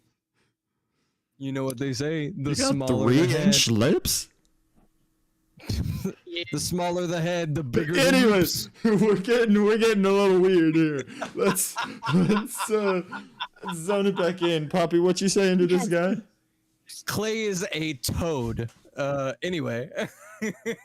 Mentally to Clay, I say, Is this code for rip his throat out with my teeth, or No, this is code for come forward and introduce yourself to the first human we have seen all day.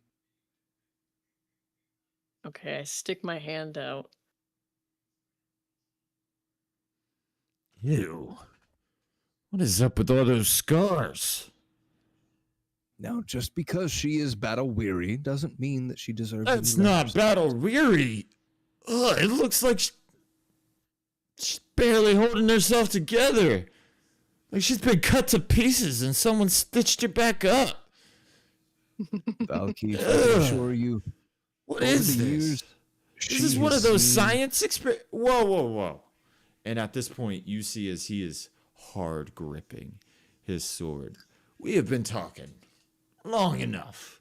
I already saw that little bunny hop into that tunnel there, and that bunny behind you is holding a pretty firm grip on his spear there.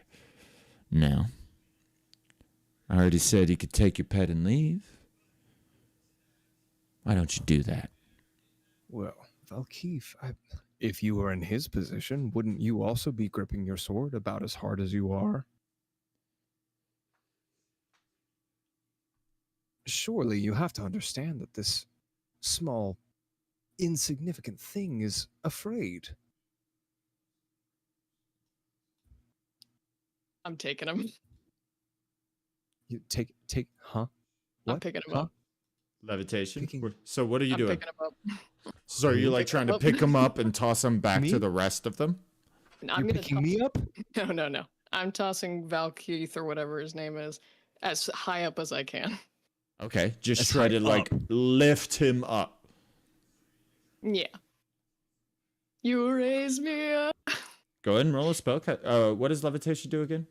It's a spell attack, so against his evasion or whatever you call it. Within close range of their position. Yes, and he is in fact in close range. Oh gosh. As Valkeef begins to That's a levitate. pretty high up. Go ahead and Let's roll. make roll. sure I actually succeed here. Ooh, my spear. That gives me a hope. 19 with fear. That does give me the spotlight because it is with fear. You see as Poppy raises this guy up probably 40 feet into the air. And if you guys would be so kind, let's go ahead and start toggling combat states. If I may just make a quick comment. Poppy lifts Valkeef into the air about 40, 50 feet. And Clay cocks his chin back and says up to him as he's lifting, "You see, now you've made her scared. What are we supposed to do now?" in a I'm laughing. extremely sarcastic tone. Come on, guy. I was trying to keep you from this. Clearly, this was avoidable. My glowing red eyes, my hand extended, I'm cackling. So, let's go ahead and, if I can, toggle combat state. Drop it like it's hot. Drop it like it's hot. Drop it like it's hot. Hell fucking yeah, brother. Alrighty, so this guy, he's gonna go ahead and as he's up Isn't in he the air, 40 feet in the air? yes, he is going to yell out, "Archers, focus the spellcaster!" and immediately allow for one of the archers to take the spotlight. I would like to activate my ability. What does that ability do? Please do. I saw it coming. I see it coming, rather. What does that Excuse do? me. Well, I'll go ahead and put it in chat, and then I will read it out loud. When you're targeted by an attack made from beyond melee range, you can mark a stress to roll a d4 and gain a bonus to your evasion equal to the result against the attack. They would be targeting Poppy in this case. So I would have you roll an agility check to pull her out of the way and step in front and then try to parry it. Gladly. Gladly. So it would if be anything, I would be happy to make that roll beforehand, and then we can use that as like a as a bar. yes. Does that sound okay? So my thought process on it. Yeah, go ahead actually make a finesse check. That makes more sense here. Cuz you'll be Okay, sure. trying to knock it out of the air. As this guy is going, if you fail, you will just be simply taking the attack for her without the boost. So let me go ahead and ask really quick. How many archers are about to make an attack against Poppy? 1. Only one. In total. In Yep. total. Only 1. Only 1. Okay, cool. Then I will mark 1 stress as per the ability. Roll a d4 and gain a bonus to your evasion. Are you sure you don't want to just roll a d4 and add that to Poppy's evasion? Probably won't help.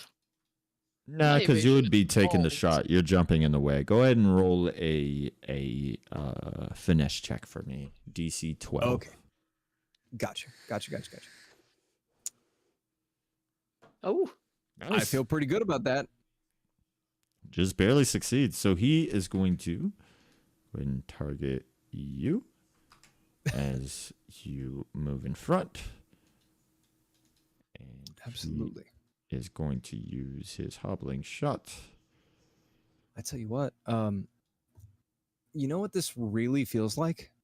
You remember in Baldur's Gate, Battle Master strategy? This is something called I think it's a goading attack. Oh, that's okay. Well, Nice. Well, For roll your d4 so you know how much is added to your evasion. no, you succeed either way. Yeah, but you use the abilities. You got mark of stress and then roll a d4. I have marked a stress. Want to Okay, see your 4. let's go ahead and just roll a d4, just for fun. Just for fun. Hey! That's pretty good. That's a 13. He still hits, though. Well, if anything, that puts me at an 18. So He still hits. let me check what hobbling attack does specifically real quick. Make an attack against a target within far range.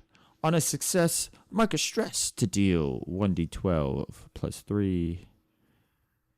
Okay, so I mark a stress and I deal 1d12 plus 3. Let me go ahead and roll a d12. If the target marks HP from this attack, they have disadvantage on agility rolls until they clear at least 1 HP. All right, you take 5 Oh, damage. That's Nice. fucking rough, buddy. And this arrow, you go to try to knock it, but you thought it was coming straight for the throat or the head, but it hits you straight in the ankle and slices the back of your leg. You're able to still walk, but not as well as you used to. Oh, son of a bitch. nice one. All right. I mean, thanks. So, to my understanding, as of earlier interactions, I have 2 very shabby spears at my disposal. You do indeed, my good sir. You do indeed. Well, guess what, buddy? I've got 2 hands and 2 spears, so I'm about to make 2 thrown attacks. Go right ahead, my good sir. The first one is going to be against the archer that shot me, I suppose. How would you like me to roll this? It is a thrown. I'm using it as a thrown weapon. How would you like me to do this? So it would be a... Do we want to call it an agility, a strength? I'd say it could be Finesse. be finesse. Yeah, most thrown would probably be finesse. No, because you're just no, because this is a small thing. It would be finesse. If it was bigger and you're like chucking something, it'd be strength. Okay. Like if Then- you're chucking your axe, that's strength because you're like chucking it with both hands. You know what I mean? If you're trying to Okay. line up a yeah. shot and like throw a little thinky thing, that's probably a little finessey.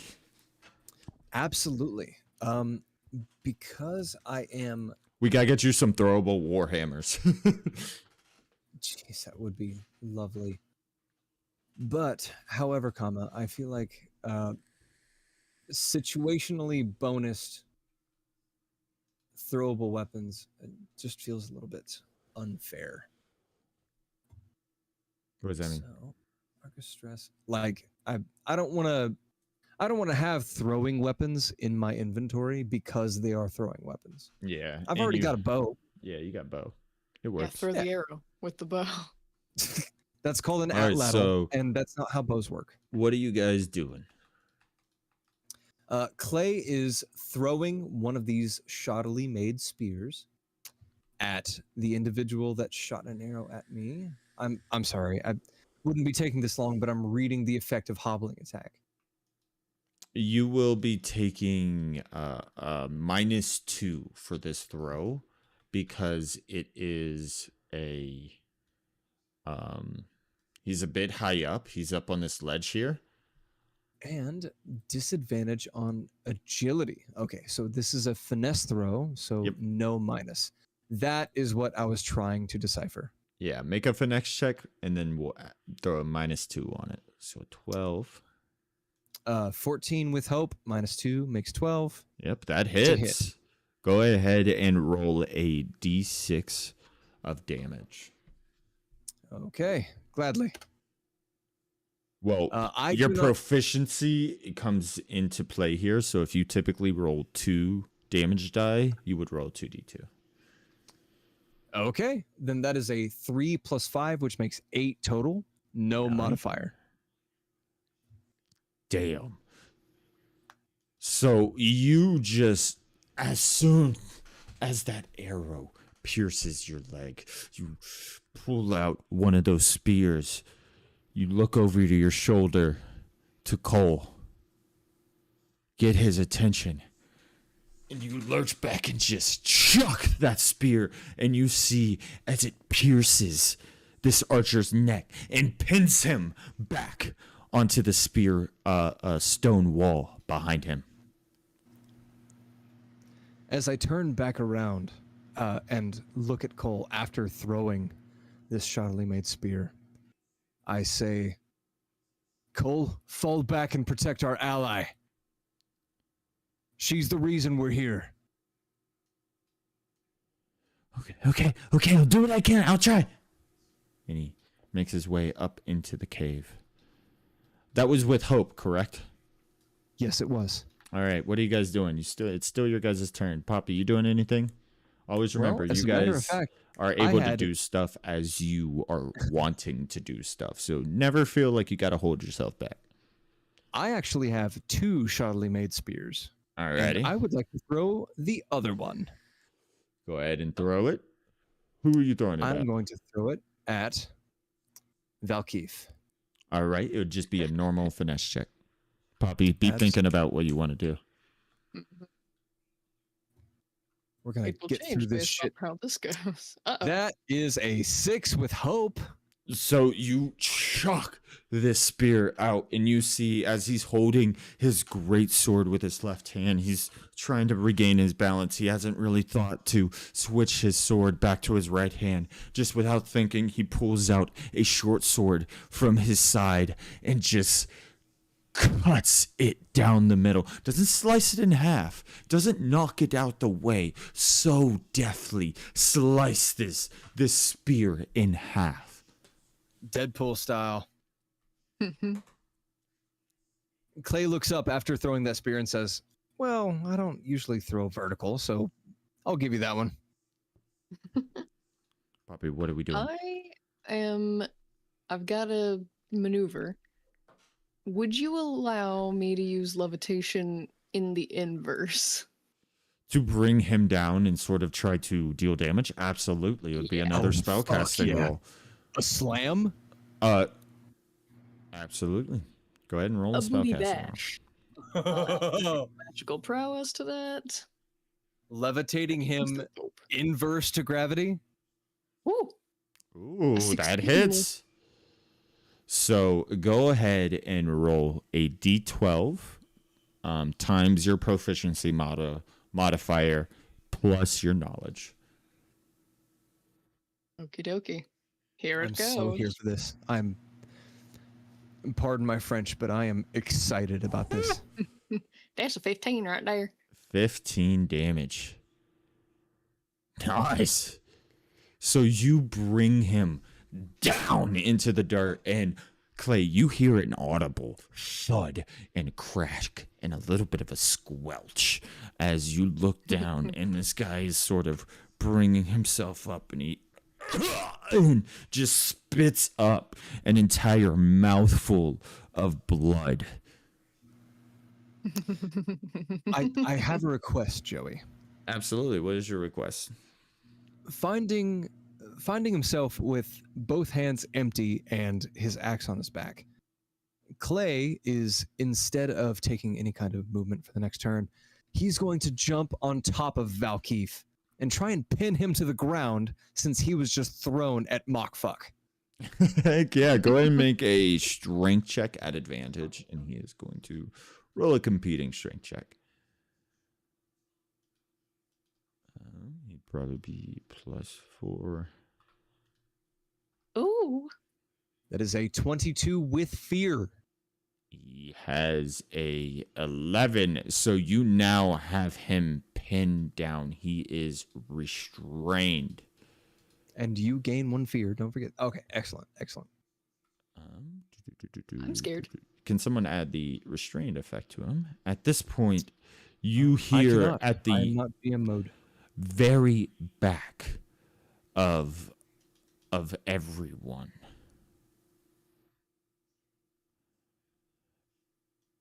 and you hear as this man wearing more leadership type accoutrement starts to speak up. Come on! Get them! I'm gonna use 2 fear. Uh-oh. And use rally. Oh. Rally. Let's go ahead and lead that description, shall we? Spend 2 fear to spotlight the head guard and up to 2d4 allies within far range. So 5 people are getting spotlighted on this turn. All at the same time, I'm assuming. Yep, so first, this archer moves into position to shoot Clay with a hobbling strike. Gimme. I'm here for it.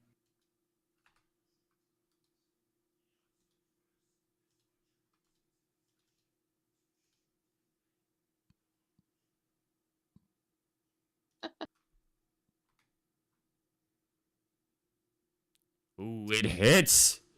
A 15 just hits.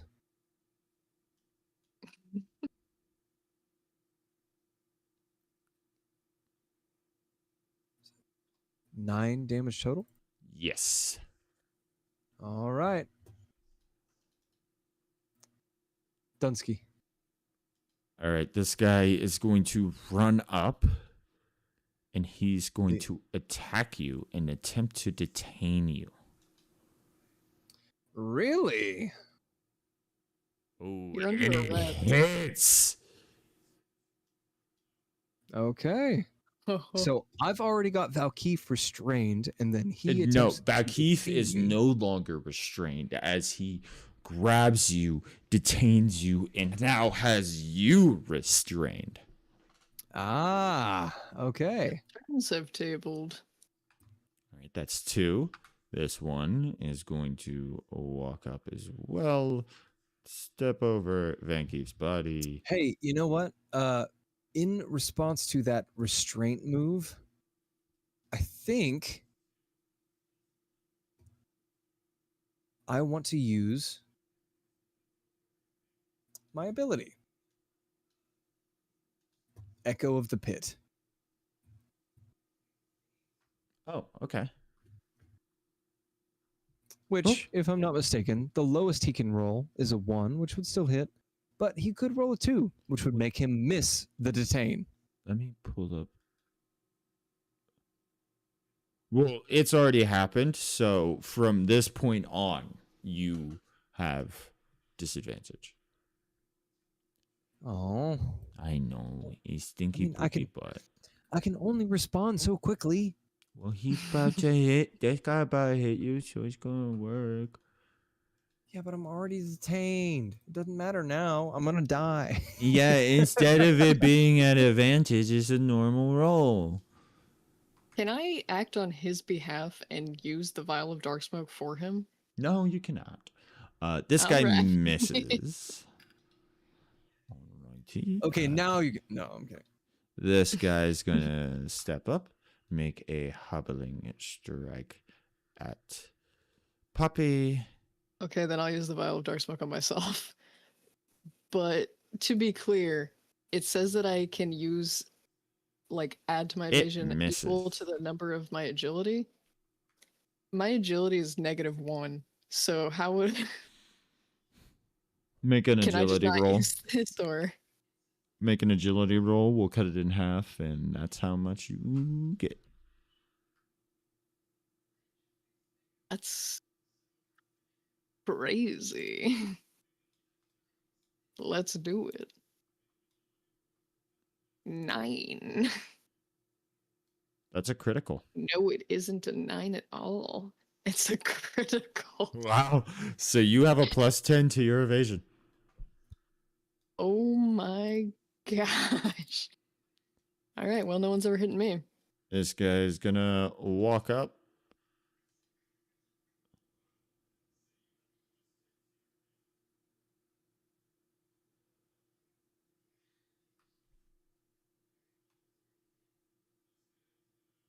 All right, and he's going to activate on my signal. Oh, I really dislike I did that. There we go. So we are going to add a new countdown on my signal. uh-oh.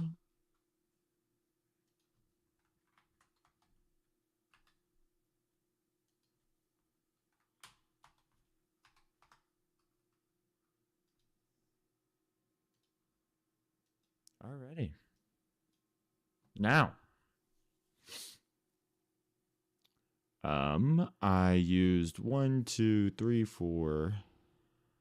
One more. So this guy is going to step up and use his spear.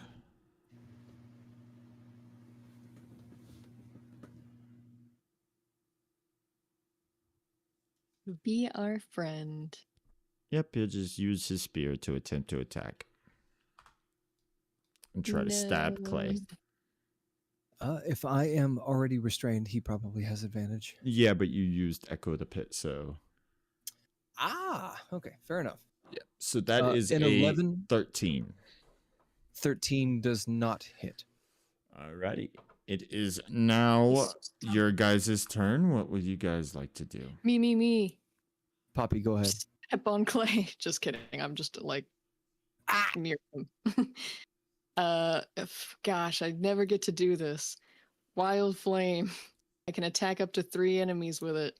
So I'm gonna Okay. get all of them around me. Nice. Hopefully. Gonna use a hope to make it a little bit better. They're going to use Shield Wall.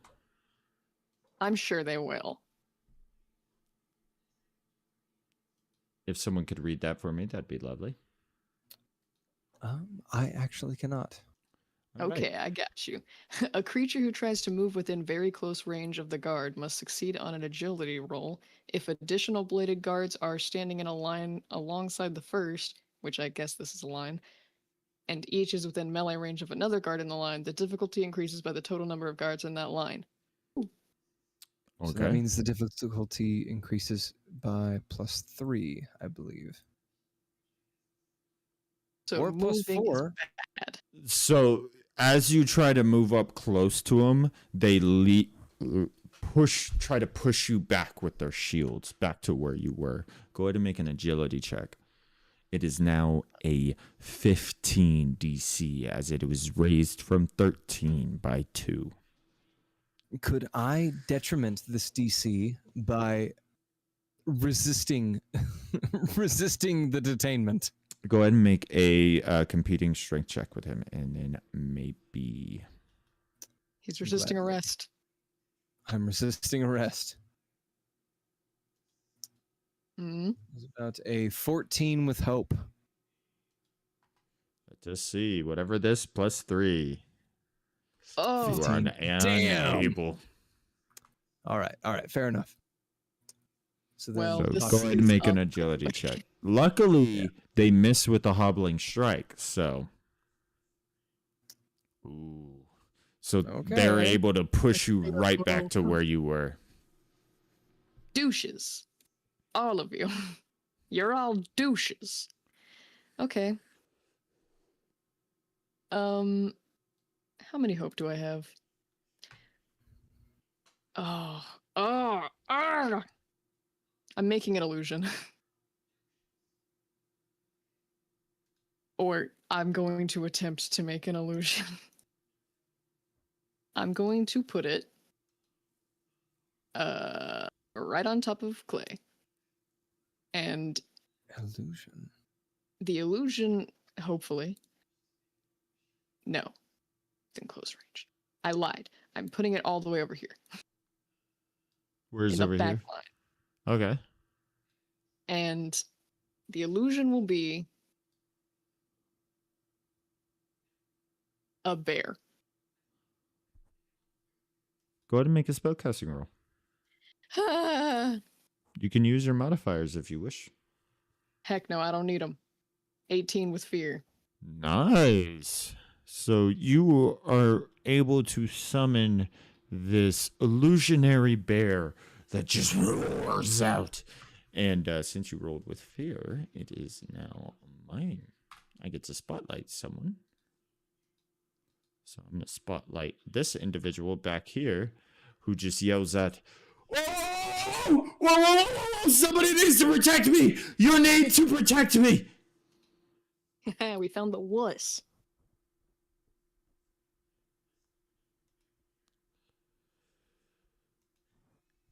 Wow, what a good thing that I did. And he is going to I thought it was pretty good. try to attack this illusion with his wand. Well. I don't know if my illusion has a evasion.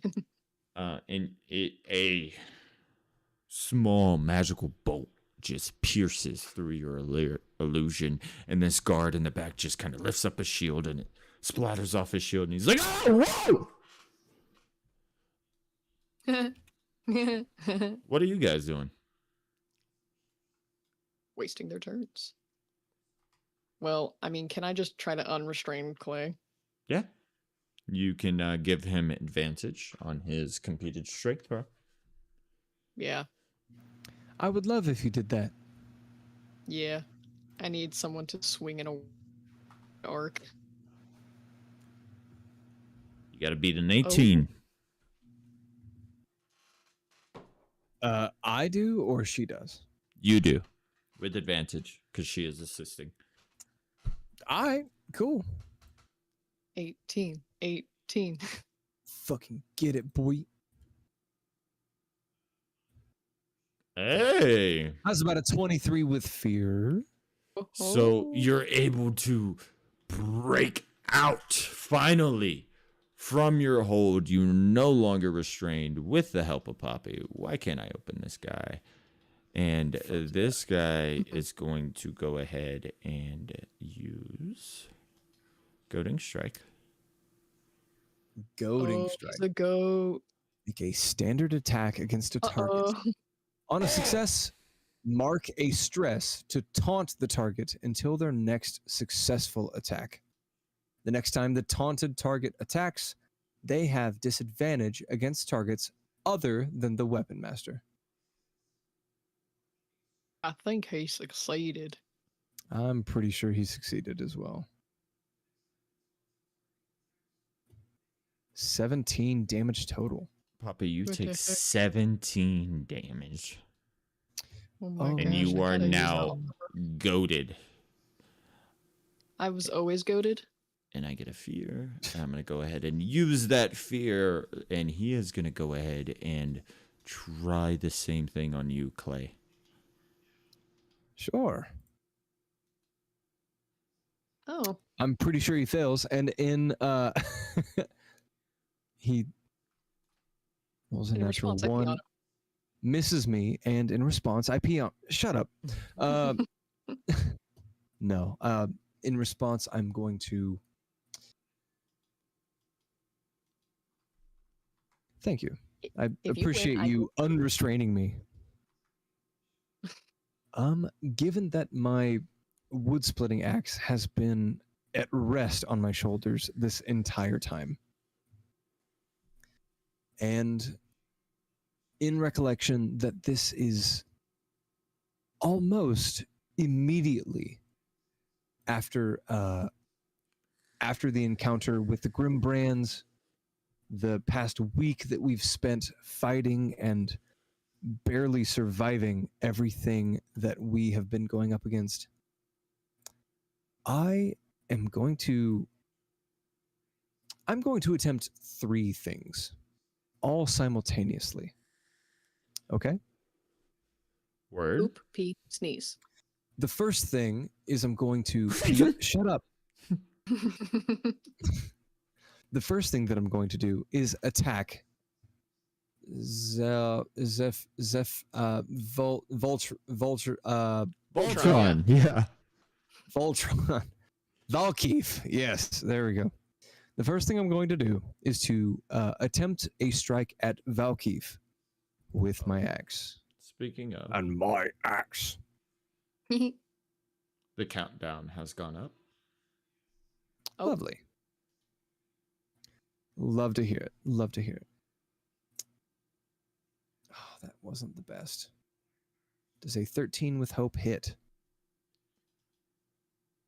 It does not. Actually, does a 14 with hope hit? What is it? 14. The 14 comes from. Oh, well, I guess technically it could be more than 14. Because I roll a fear die. Hell yeah. Let me pull up. Count. Why does So a 14 at least. at this minimum, point you have technically. 4 points of corruption. Small showings of it is starting to appear. Just little bits. I hope that rabbits aren't watching. Because I'm about to become a predator. Oh, he said it. Go ahead and roll a fear die. Oh. If Just you adding a roll an 8 or d12 less. to a 13. Hey, it's That's still a gonna roll with be hope then. a Nice. 19 total, I believe. That does hit. That also marks the cooldown up. Yes, it does. Let's go ahead and roll that dommage.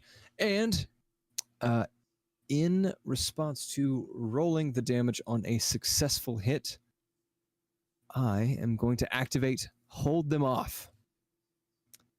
If I can find it. I know it's around here somewhere. Yeah, you hit a bunch of guys. We know. Yeah, I spend 3 hope and make 2 extra attacks using the same attack. Okay. Spend 3 hope, and the next 2 attacks will be coming after the Assuming 3 these, enemies surrounding us. Yeah. Go ahead and roll damage. First for Velkeith, and then the other 2. Valkeith already suffered damage. The total damage was hang on. 13?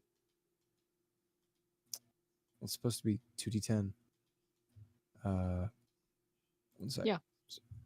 Sorry about it. My bad. He's dropping his dice.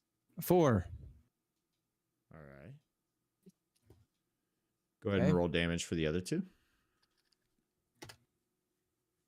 Second attack is going to be targeted against this middle individual between Valkeith and the leftmost individual for 13 damage total. You see as he kind of like is lifting up his shield, but your axe kind of breaks through it and splinters a bit and catches him deep in the shoulder. Idiot. The countdown that. has gone up. Would that All happen right. to break their shield wall? Who knows?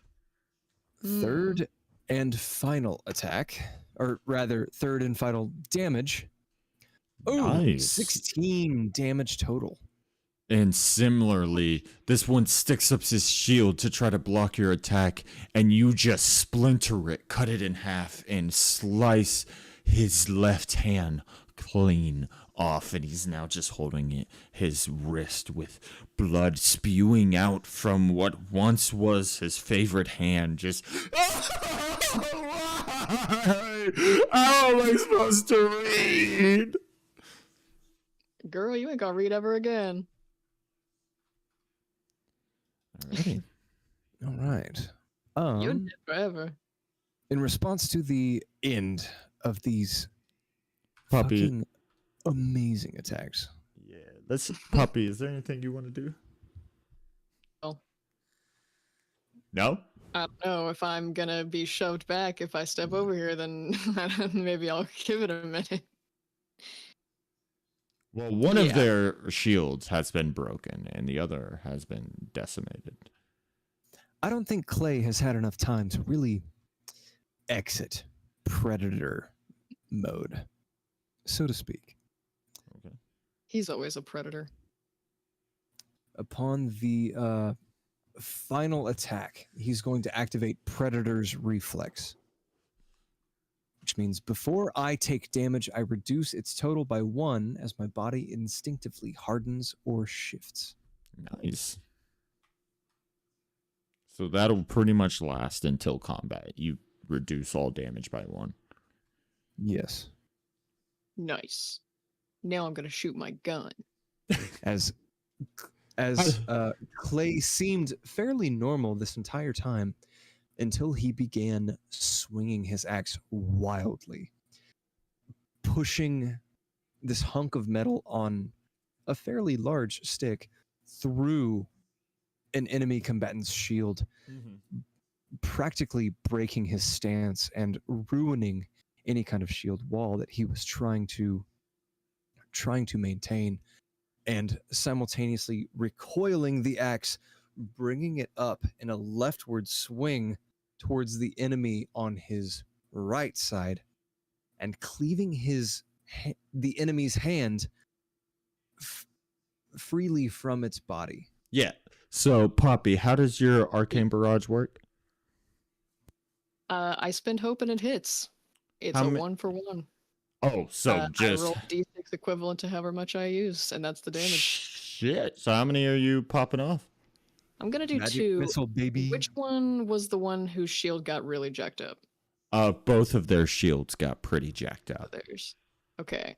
I'm gonna go. Both of them for- took a pretty big hit. I'm gonna go for this guy. I'm gonna put both of my 2 hope into him and give him 2d6s of damage. Okay. This guy, Valkeith, whatever his name is. 8 damage. Nice. Well, Val Keith is the weapon master. This guy. And Yeah. as you do so, he starts falling down.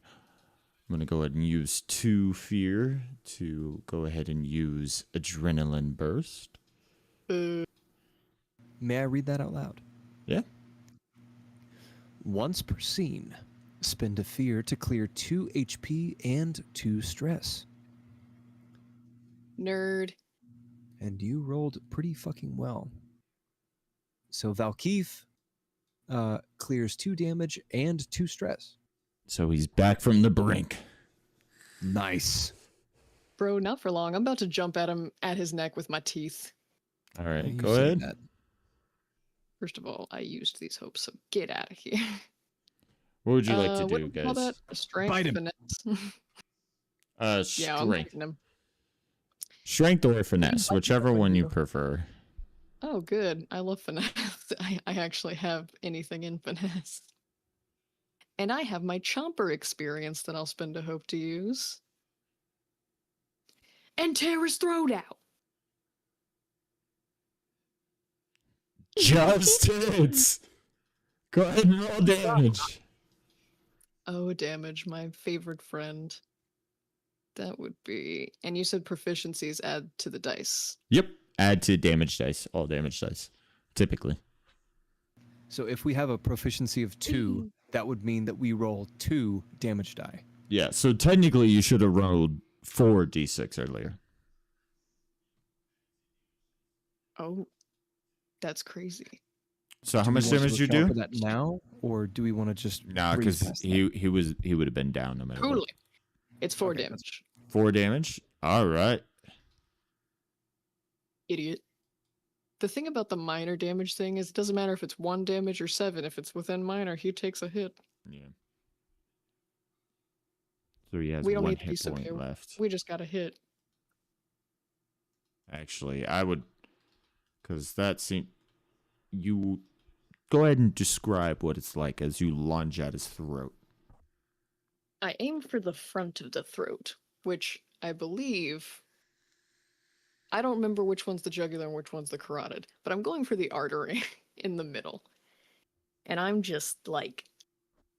At the very least, I'm trying to get him so he can never speak again. And I just I'm pretty sure they're dig both in. fairly important. Whichever artery it is, he's going to be losing a lot of blood into my mouth. And I pull back and I spit in his face. And I would love to try to intimidate him by like growling and snarling and getting in his face. So you start getting in his face covered in blood, growling and snarling as he falls down to his knees. Both How do you like my hands skin now? gripping his throat, just gurgling blood. And then within seconds, collapses dead in front of you.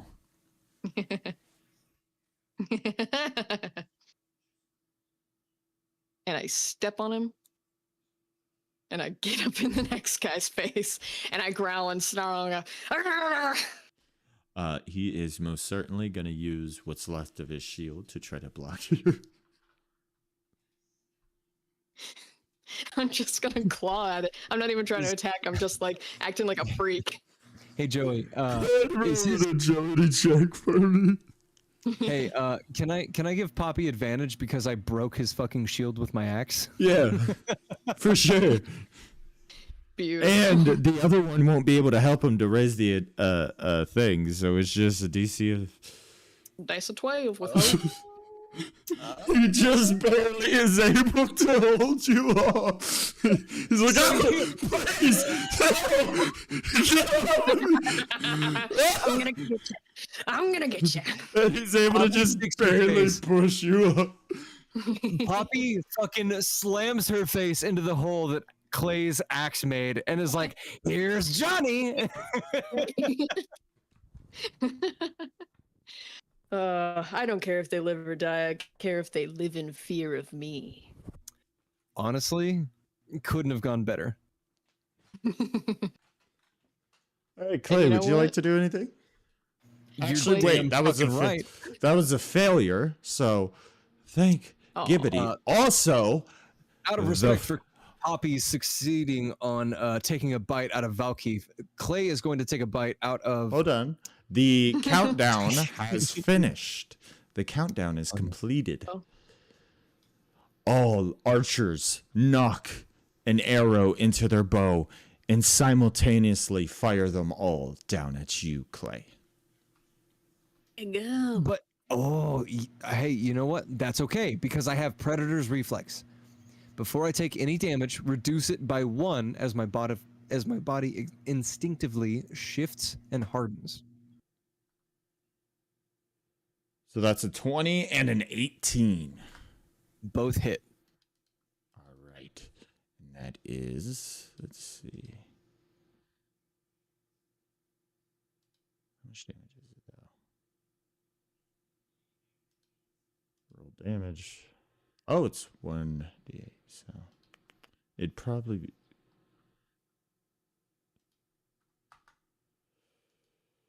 So 8.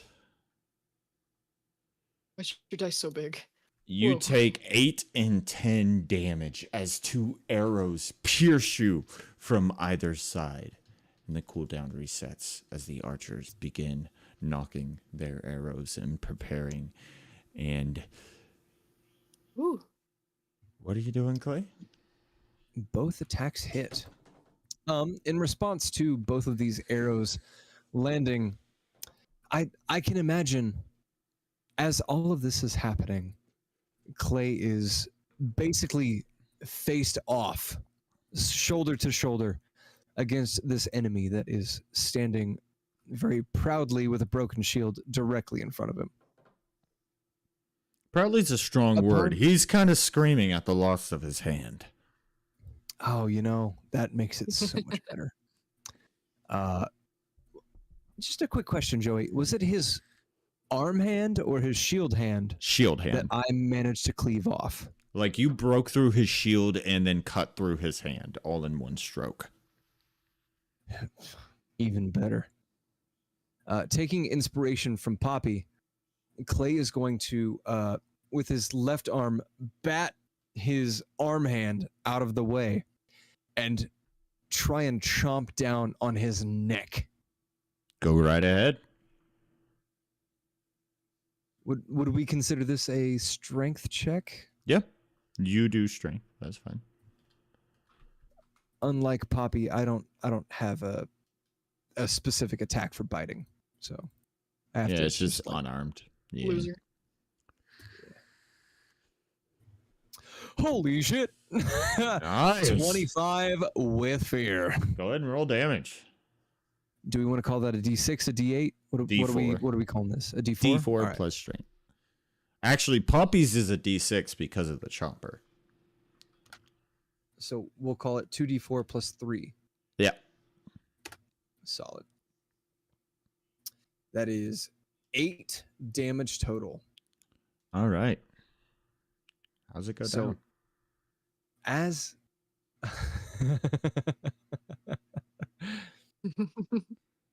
What's up with you guys biting people to death, man? Everybody's making fun of Clay for eating people, which clearly he hasn't been doing. He's just about fed up with it as his mind begins to run away from him with the adrenaline and the instinct taking over. Clay rolls in to the opposing shield, rolls off to his right, and brings his axe upward towards the hand, holding the shield, and cleaves it cleanly, severing it from the forearm. I'm confused. And I thought we were biting. We are. I got lost We are. somewhere. No, you're fine. I'm just describing how I severed this guy's shield arm. That happened a while ago. We have described that 3 times, Clay. How do you bite him to death? He was Cool. really So, happy about it. I am very, I'm extremely happy about it. Yes, but you're confusing me, and we've been going for 3 hours. This is a long fight. We got him. We gotta kill these guys. Yeah. A touch. I hope you're buckled in, buddy, because this is going to be an even longer fight. As long as we don't explain things more than once. Fucking okay. Continue. I'll stop sorry. bullying you now. Continue. I'm sorry I was getting into it. No, it's okay. Shield hand is severed. Clay, after recoiling from his massive axe swing, bats the combatant's arm hand out of the way, and chest to chest exposed, leaps towards the enemy's neck. And I feel like in order to get close enough to take a bite, he would probably have to be within the enemy's 5-foot range. And with the elongated canines, the jaw beginning to morph and twist as the corruption begins to take over, the Clay's teeth sinks into the distracted and crying out in pain enemy. This poor soldier that had no idea who they were going up against. Their scream is cut short as Clay rips with a sickening gulch, and their throat is entirely severed. And you swallow it. And Clay spits it out at the enemy's feet. So this in an guy, attempt to intimidate. this guy walks up and, in response, just tries to throw down on his hammer. Ooh, and hits. That Remember my is bear? 4 plus 3, so 7 damage. And this gives Sure. me a fear, and I'm going to go ahead and mark that fear to go ahead and allow this guy to try to detain you once again. Don't do it. Hey, Just misses. that's what you'll think. Oh wait, Poppy's not even close to him. Yeah, he misses. Well, misses me. I don't know about Poppy, but my evasion is 15. Oh. The world went dark. Ah. And I love it. since I've taken my attack action, predatory reflex is no longer.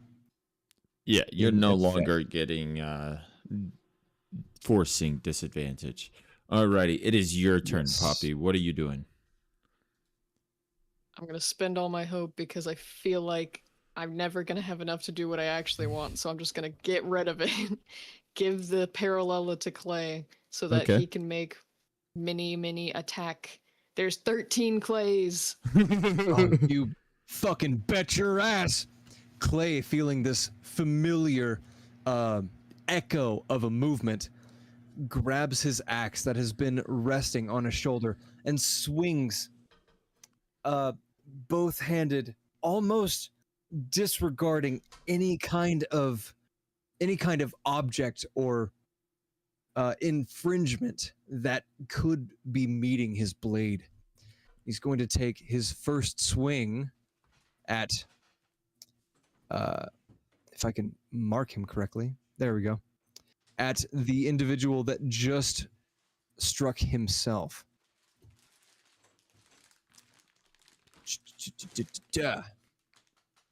That is a 8 to hit with hope. Wait. Reassurance. You reroll that. Oh. What does reassurance do?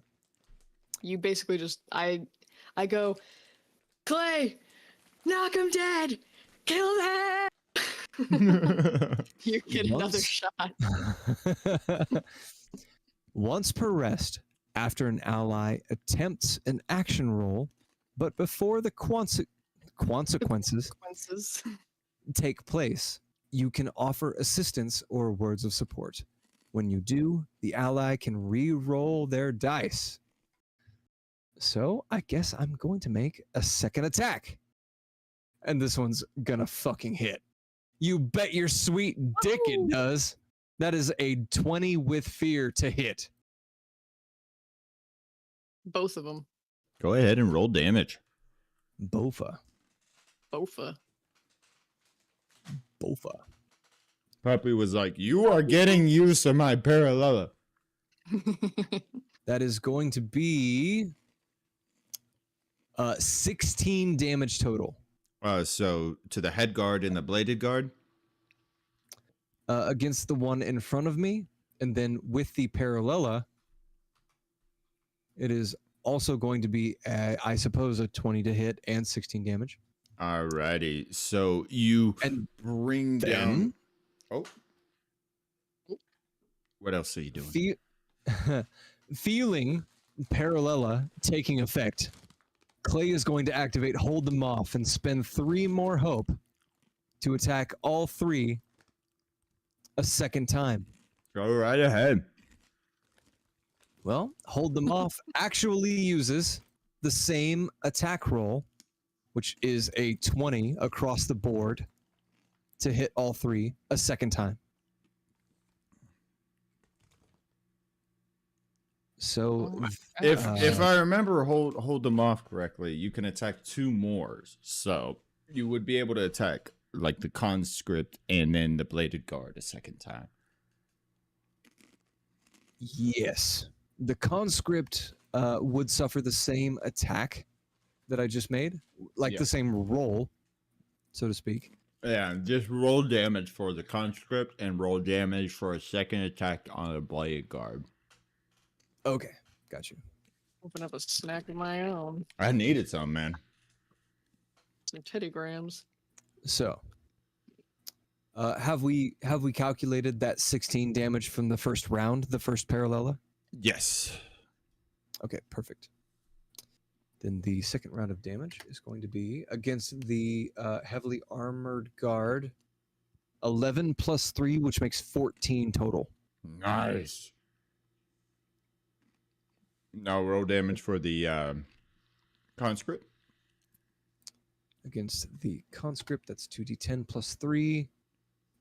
Ooh, 9 plus 1 makes 10 plus 3, 13 damage total. Let us see. these teddygrams taste like cigarette butts. So, Clay, you bring down your axe onto this head guard and catch him right into the shoulder, and he lurches out in pain, and you feel this mirror image of yourself disturb the area around you, and you just swing your axe across, and it catches the throat of this conscript with their spear, and you just start to see as a spray of blood exudes out from them, as you now see a bloodied, dying bladed guard fall to his knees, and before he can fall forward, you just slam your axe into the center of his skull and wrench it out. Intimidation. Go ahead and make a presence check at advantage. Gladly. May I spend a hope to use field medicine? I am fairly familiar with the inner workings of the body, so I would know exactly where I need to put my blade to create the biggest blood spray. Sure. Okay. Hell Can yeah. can I assist him to give him double advantage? There's no such thing as double advantage. There is such thing as double advantage. You'd be Advantage able to is give a- him an extra +2. I'll do it. How will By you just be doing being that? like, I'm a freak. I'm coming up next to him being like, Yeah, you think I'm bad. You don't want to mess with her. She's crazy. bad cop and worse cop.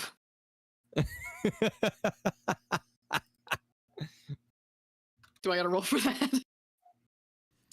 No, we'll say it works. Actually, yeah, you got to roll presence check. Okay. Well, check Go or ahead. specifically intimidation check. Because I have advantage on intimidation. Intimidation. Okay. Okay. I'm Give me I'm some. holding on my roll. I've got my whole setup. I'm ready to hit roll. Yeah, you get +2. You get advantage. Yeah. I already had advantage, but I'll take that +2. You get no. You get advantage squared. Roll an extra d6 Okay. +1. because that's more fun. I just saw last week that I was like, oh my gosh, advantage and disadvantage can stack. It's incredible.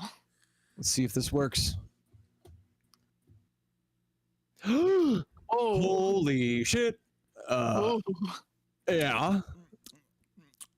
So how That are you is- intimidating these guys? Let's see. As So- Poppy is walking up next to you, her scarred, disconfigured body and blood all over her face and throat, just growling like an animal. What are you doing, Clay? remind me, is it the conscript that I just slit the throat of, or was it the fairly armored individual? It was the conscript you slipped the throat of, and then you killed this guy with your parallella, and then as he Right. was dying, you smashed his skull in with your axe. Okay, so as Clay brings his axe down upon the skull of his enemy, Clay lifts his leg and puts his boot on the face of this rapidly soon to be corpse. And with an understanding of his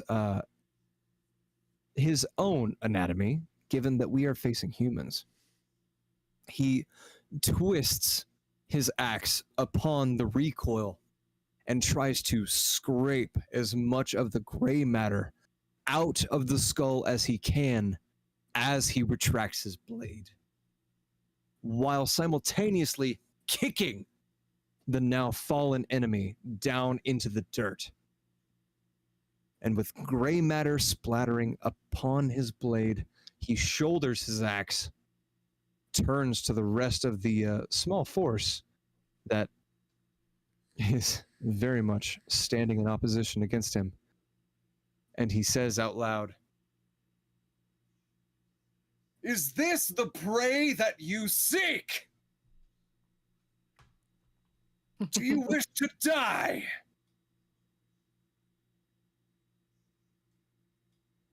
At this point, you hear this very, very finely clothed individual. If you guys make your way all the way down here,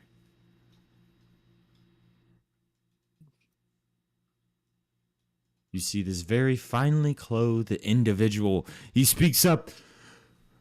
Retreat! We gotta get out of here! Everybody protect me! We are going back to the laboratory! Piercing arrow.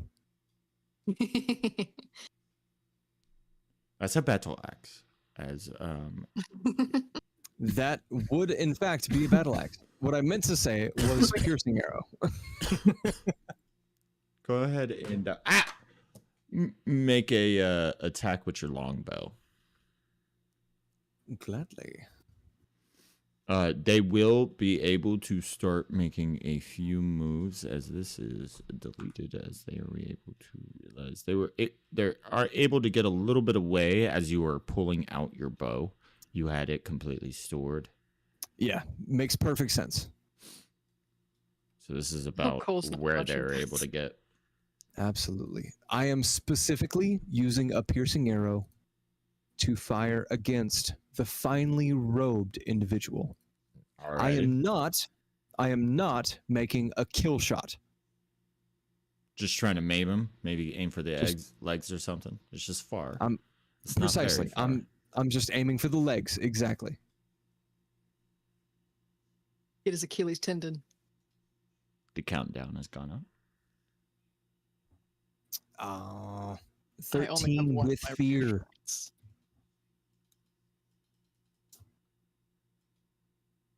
13 to hit with fear in an attempt to maim him. Let me see. Why can Um, I? Piercing Oh, because I don't have the right thing. Hold on. That does not hit. Okay, then the piercing arrow does nothing. The piercing arrow only takes effect if I succeed. Pierces the earth. Precisely. Pierce my ear. Oh. Come on now. Is that the best you've got? You could tear away my men, but you can't even shoot me. Yeah, go ahead Okay, and I'll try again. mark a stress.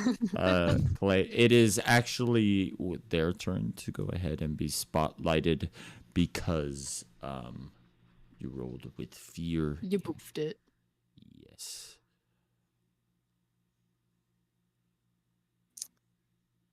Well, I mean, if he wants to insult me, I'm going to shoot him again. But if it's his spotlight, then I guess I can't do anything. That's okay. They're acting simultaneously as you prepare to shoot him again. So You did- these instead of spotlighting someone specifically, these two are rushing to his aid. Babies. All of them. Make a couple other moves. Then I suppose in the theater of the mind, I could see an arrow landing fairly squarely in one of their shields. No. It just missed. It landed over here. At this point now, they are standing by him. You want to go ahead and take another shot? I mean, do we want to count the 23 or do we want to make a new shot? Make it. We can count 23. You can go ahead and do that. Okay. Does the 23 hit? Yes. However, this guy Because those two were standing in the way, I would probably hit one of them instead of the finely robed individual. So they are going to do Vassal's Loyalty. Why get a Well, better king? Nice. When the soldier is within very close range of a knight or other noble who would take damage, you can mark a stress to move into melee range of them and take the damage instead. Yeah, Okay, them being the excellent. noble. The noble, yeah. Nice. That's an awesome effect. I'm going to be honest.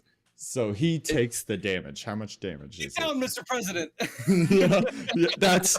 Can you tell I had specific people placed in specific areas to have this specific fight? Fuck yeah, dude. I love that. That's awesome.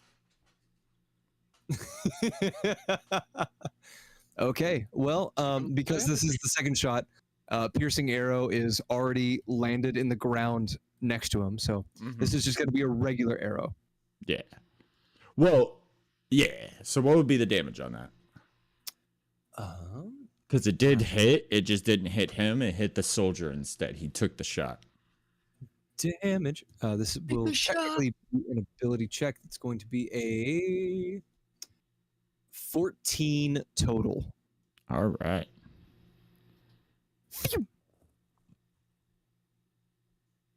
And since Come back, you cowards! at this point he is within very far range, this guy's sort of hobbling behind a Is he little. still within sight? A bit, because they're going down. All right, I'm You gonna go don't for it. like being hunted? But at this point, these two are gonna go, the count down for them has finished, so they're gonna go ahead and release their arrows, the both of them at Clay. Can I catch one? If they fail, that is a crit. I don't think so. Can I catch the crit and still take damage and like pull it out from my body? And a 20 and a crit. Oh, that hurts. That hurts real bad. So that'll be It's a crit because you catch it, it skins your hand, and also lands in your body. And also lands in my neck. so you take 14 damage. How are you feeling, bro? You know, shockingly, that's 14 plus. And Or rather- 11 damage. Okay, 14 and 11. I can actually work with that. Okay, so I take 1 HP. I take 2 armor. I believe I can work with that, rather. I need to double check my effects really quick. Mark your last armor slot. Okay, perfect. That's fine. I can still work with this. So that brings me from 5 to 6. That means I can mark from 4 to 5. I will mark 1 health, which will take me down 1 armor slot. And then from 5 to 6, I will make 1 health and mark down a 2nd armor slot. So I am currently sitting at 6 out of 7 health and 2 armor. Oh, Yikes. healthier than you. He I made mean- himself a very scary target. I'm still standing. And that honestly, it's the arrows. So this countdown is for the archers to lock their target and fire in unison. They get advantage, and they can just pepper you guys slowly. Yeah, maybe we should kill those, but I'm worried about this guy. Sounds like I should take another pot shot at another one of the archers. Well, it is Poppy's turn. Do Gladly. it after I lift this guy. I'm about to lift this guy. Which one are you Up in lifting? the air. Actually, I'm going to take the noble guy, and I'm Okay. going to fling him as far as I can closer to us. Go right ahead. Gonna use my magical prowess, Oh use my my. last hope. Indeed. 'Cause I don't want him to run away. Poppy, bring him to me. Okay. If I, succeed. Hey, that's pretty good. I'm pretty sure that is. So- This guy's going to use his vassal's loyalty. He's going to mark the stress. This guy is going to use his vassal's loyalty. He's going to mark the stress. Both of them are unable to track the flow of your magic. You are able to pick them and pull them up to far range. So just ping You know what? within far range where you want. As close to us. His far range? Yeah. That's here. Oh, that's the farthest far range. So you just focus all of your power. You start activating that that spark within you. And you predicted that you would have difficulty channeling the flux in this environment. But that prayer that the scorched Ligari said for you, it's taken shape. For some reason, you are able to control the flux of this world. And you use it to rip this person straight towards you, and he is now sliding in the dirt before you. He's like scrambling, trying to get away as I pull him closer and closer to my face. What are you doing, Clay? Kill him. Clay, as this noble is being dragged towards Poppy's position, Clay looks over to Poppy. And Poppy, you notice that Clay's eyes are a little bit further darkened than they normally would be in broad daylight. You notice that his mouth juts a little bit further forward than it really should. His beard has grown a little bit scragglier, not necessarily longer, but it has frilled out to further than it was whenever you had first hired him. He looks at you, and with a sharply toothed grin, he looks back towards his quarry, and he leaps at the throat of this noble. With claws and in lengthened and sharpened nails outstretched, he's going for a strangle. He's going for a bite. This is his prey. And he needs to kill. We really are bad cop, worst cop. Who could say who is worse? I don't know. At this point, I really can't tell, to tell you the truth. I hook him, you cook him. I shoot him, you root him. I don't know. That's right. Who could say? But I am going for the throat, and as viscerally as I possibly can, I would like to make an example of this noble to the rest of his troop.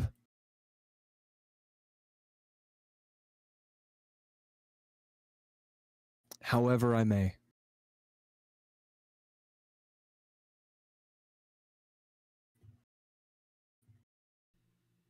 Yeah. Are you attacking him? Like making a bite attack? Yes. Yeah, go right ahead. I guess that technically is what I'm doing. Yeah. If he is being dragged towards me, I would assume that he's on all fours. So I am jumping onto his back. Well, no, he got levitated towards you guys, and then he stopped when he like skidded into the dirt. Okay, perfect. Yep. Then in He's that fine. case, if he's on his front 2 feet, I am putting my mouth in his neck.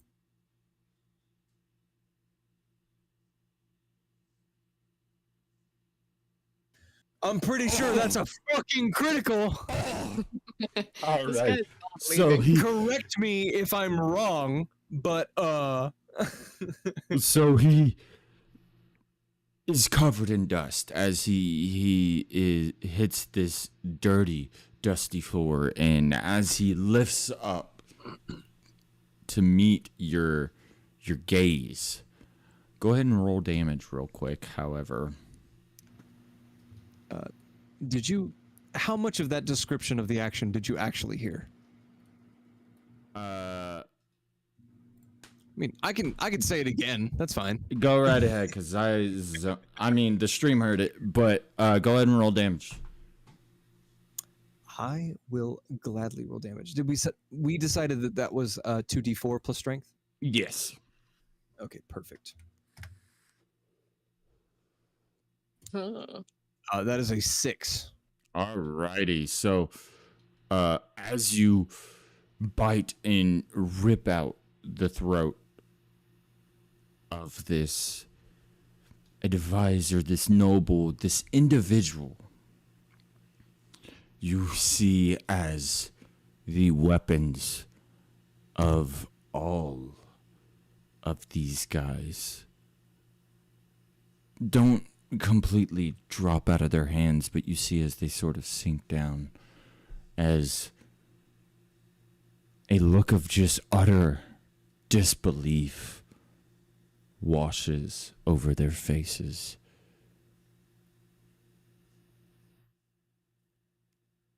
And that's where we'll end it for tonight's session.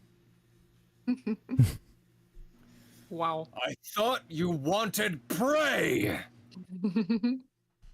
Because I am so tired. I am passing out.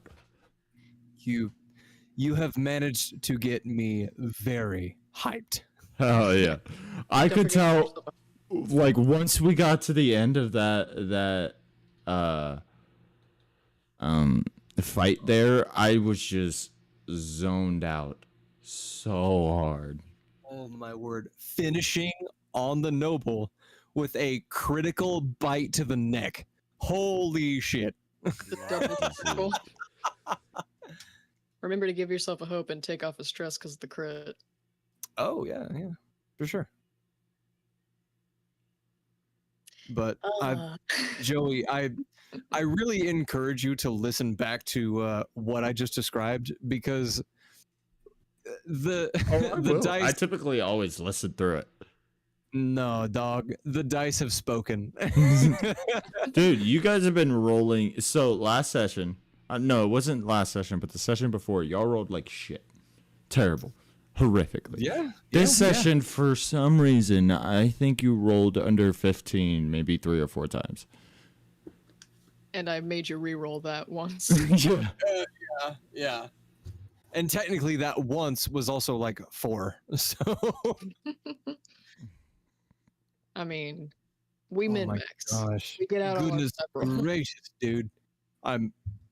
I'm so hype right now. I'm surprised you guys Like, killed like- killed the scientists, to be honest with you. I don't know why you would be surprised.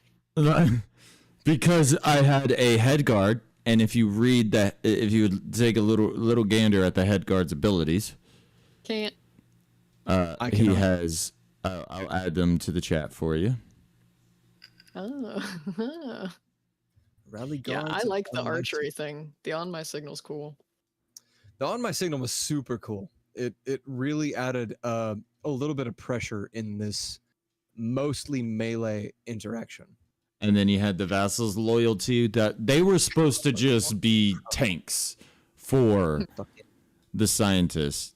And then Get down, Mr. President was absolutely insane. What a fucking Yeah. save from an NPC. That was crazy.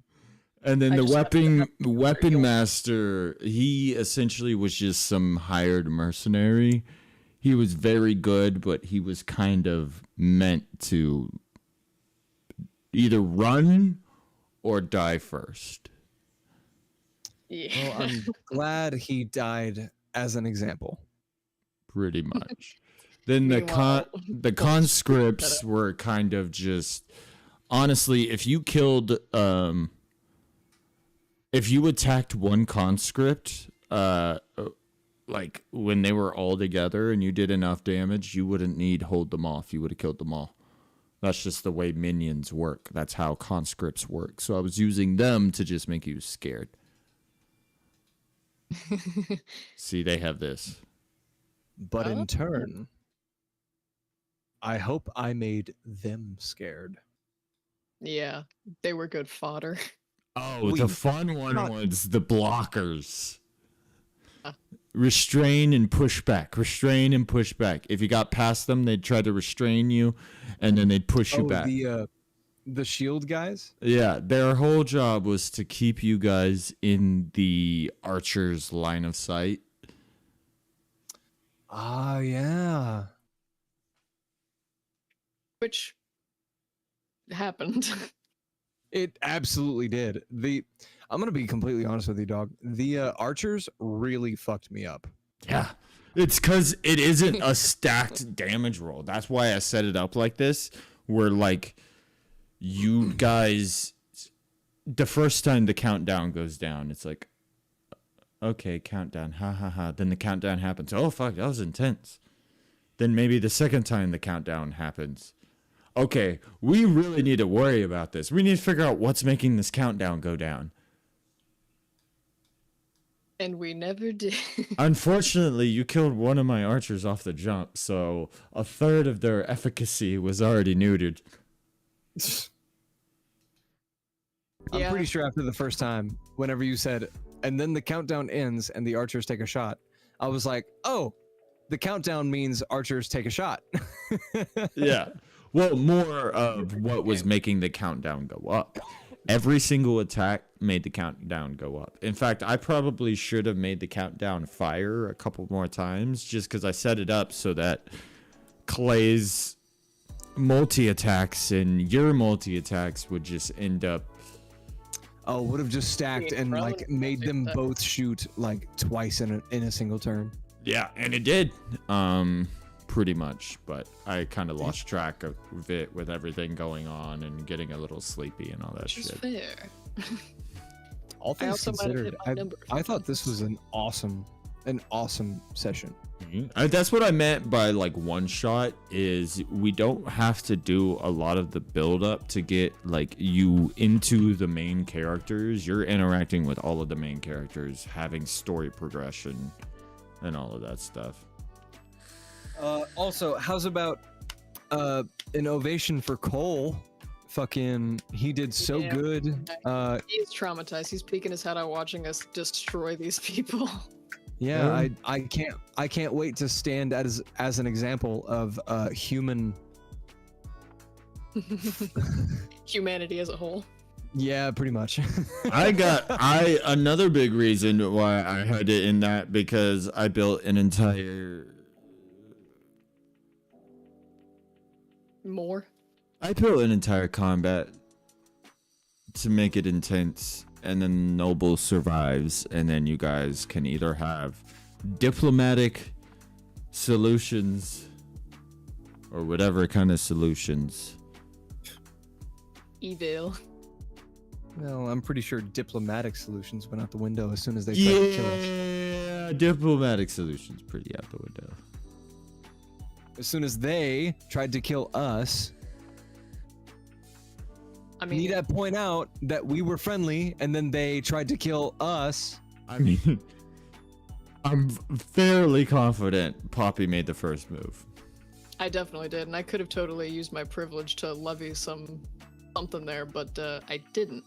Yeah, they pretty much were telling you get out of their way and move along, or they were going through you. Yeah, and I said, "No, No. you're not going. You're not going around us. You're going through us." It was Yep. gonna be on site for me, and then Clay was like, "Oh, let's talk," and I'm like, "Okay." All right, I'll let you talk for a bit. All right, Oh, the let me- talking guy's getting nowhere. Time to start floating, bitches. I have to at least try. I have to try. Every time that there is an option, I have to try Hey, to you talk. learned a guy's name through it. Who is now dead. Yeah, he killed- wasn't we the killed- important one. And you killed the important one too, so it doesn't matter. About to write it down Exactly. as- That's what I'm saying. Like, it's basically a net zero. Like, nothing has changed. No. Now, if someone asks, So you're like, proving Bobby's point that you guys could have fought off the rip? No, I'm gonna prove his point. But Okay, how did this happen? Now each other are proving each other's points. No, what I'm because- saying is we basically have no witnesses, so we can talk later. we put the ball I in count their court. 1, 2, 3, 4, 5, 6, 7 witnesses currently. Yeah, and I'm pretty sure those 7 witnesses didn't graduate high school, so I'm pretty sure they can't count either. This is who the knows? head guard. Intelligence wise. You Hey, think the look. head guard is? I just ate a noble's neck out and spat it into his face. This You is a think vassal. If this goes to court, you think he's gonna try and challenge me? I didn't even get to reinforce, man. Exactly. That's what I'm saying. That's what I'm saying. They have no witnesses. This is gonna be fine. need to get off these guys so I can quick on myself. Well, great game, everyone. I'll go ahead and end the stream there. Amazing game. Amazing game. Had a great Hopefully, time. next time we can be able to finish off this one shot and this little bit of bunny fun and find our way back to Hollow Ford and whatever's going on over there. I am scared with a boner. All the good things. Hurry. End it fast.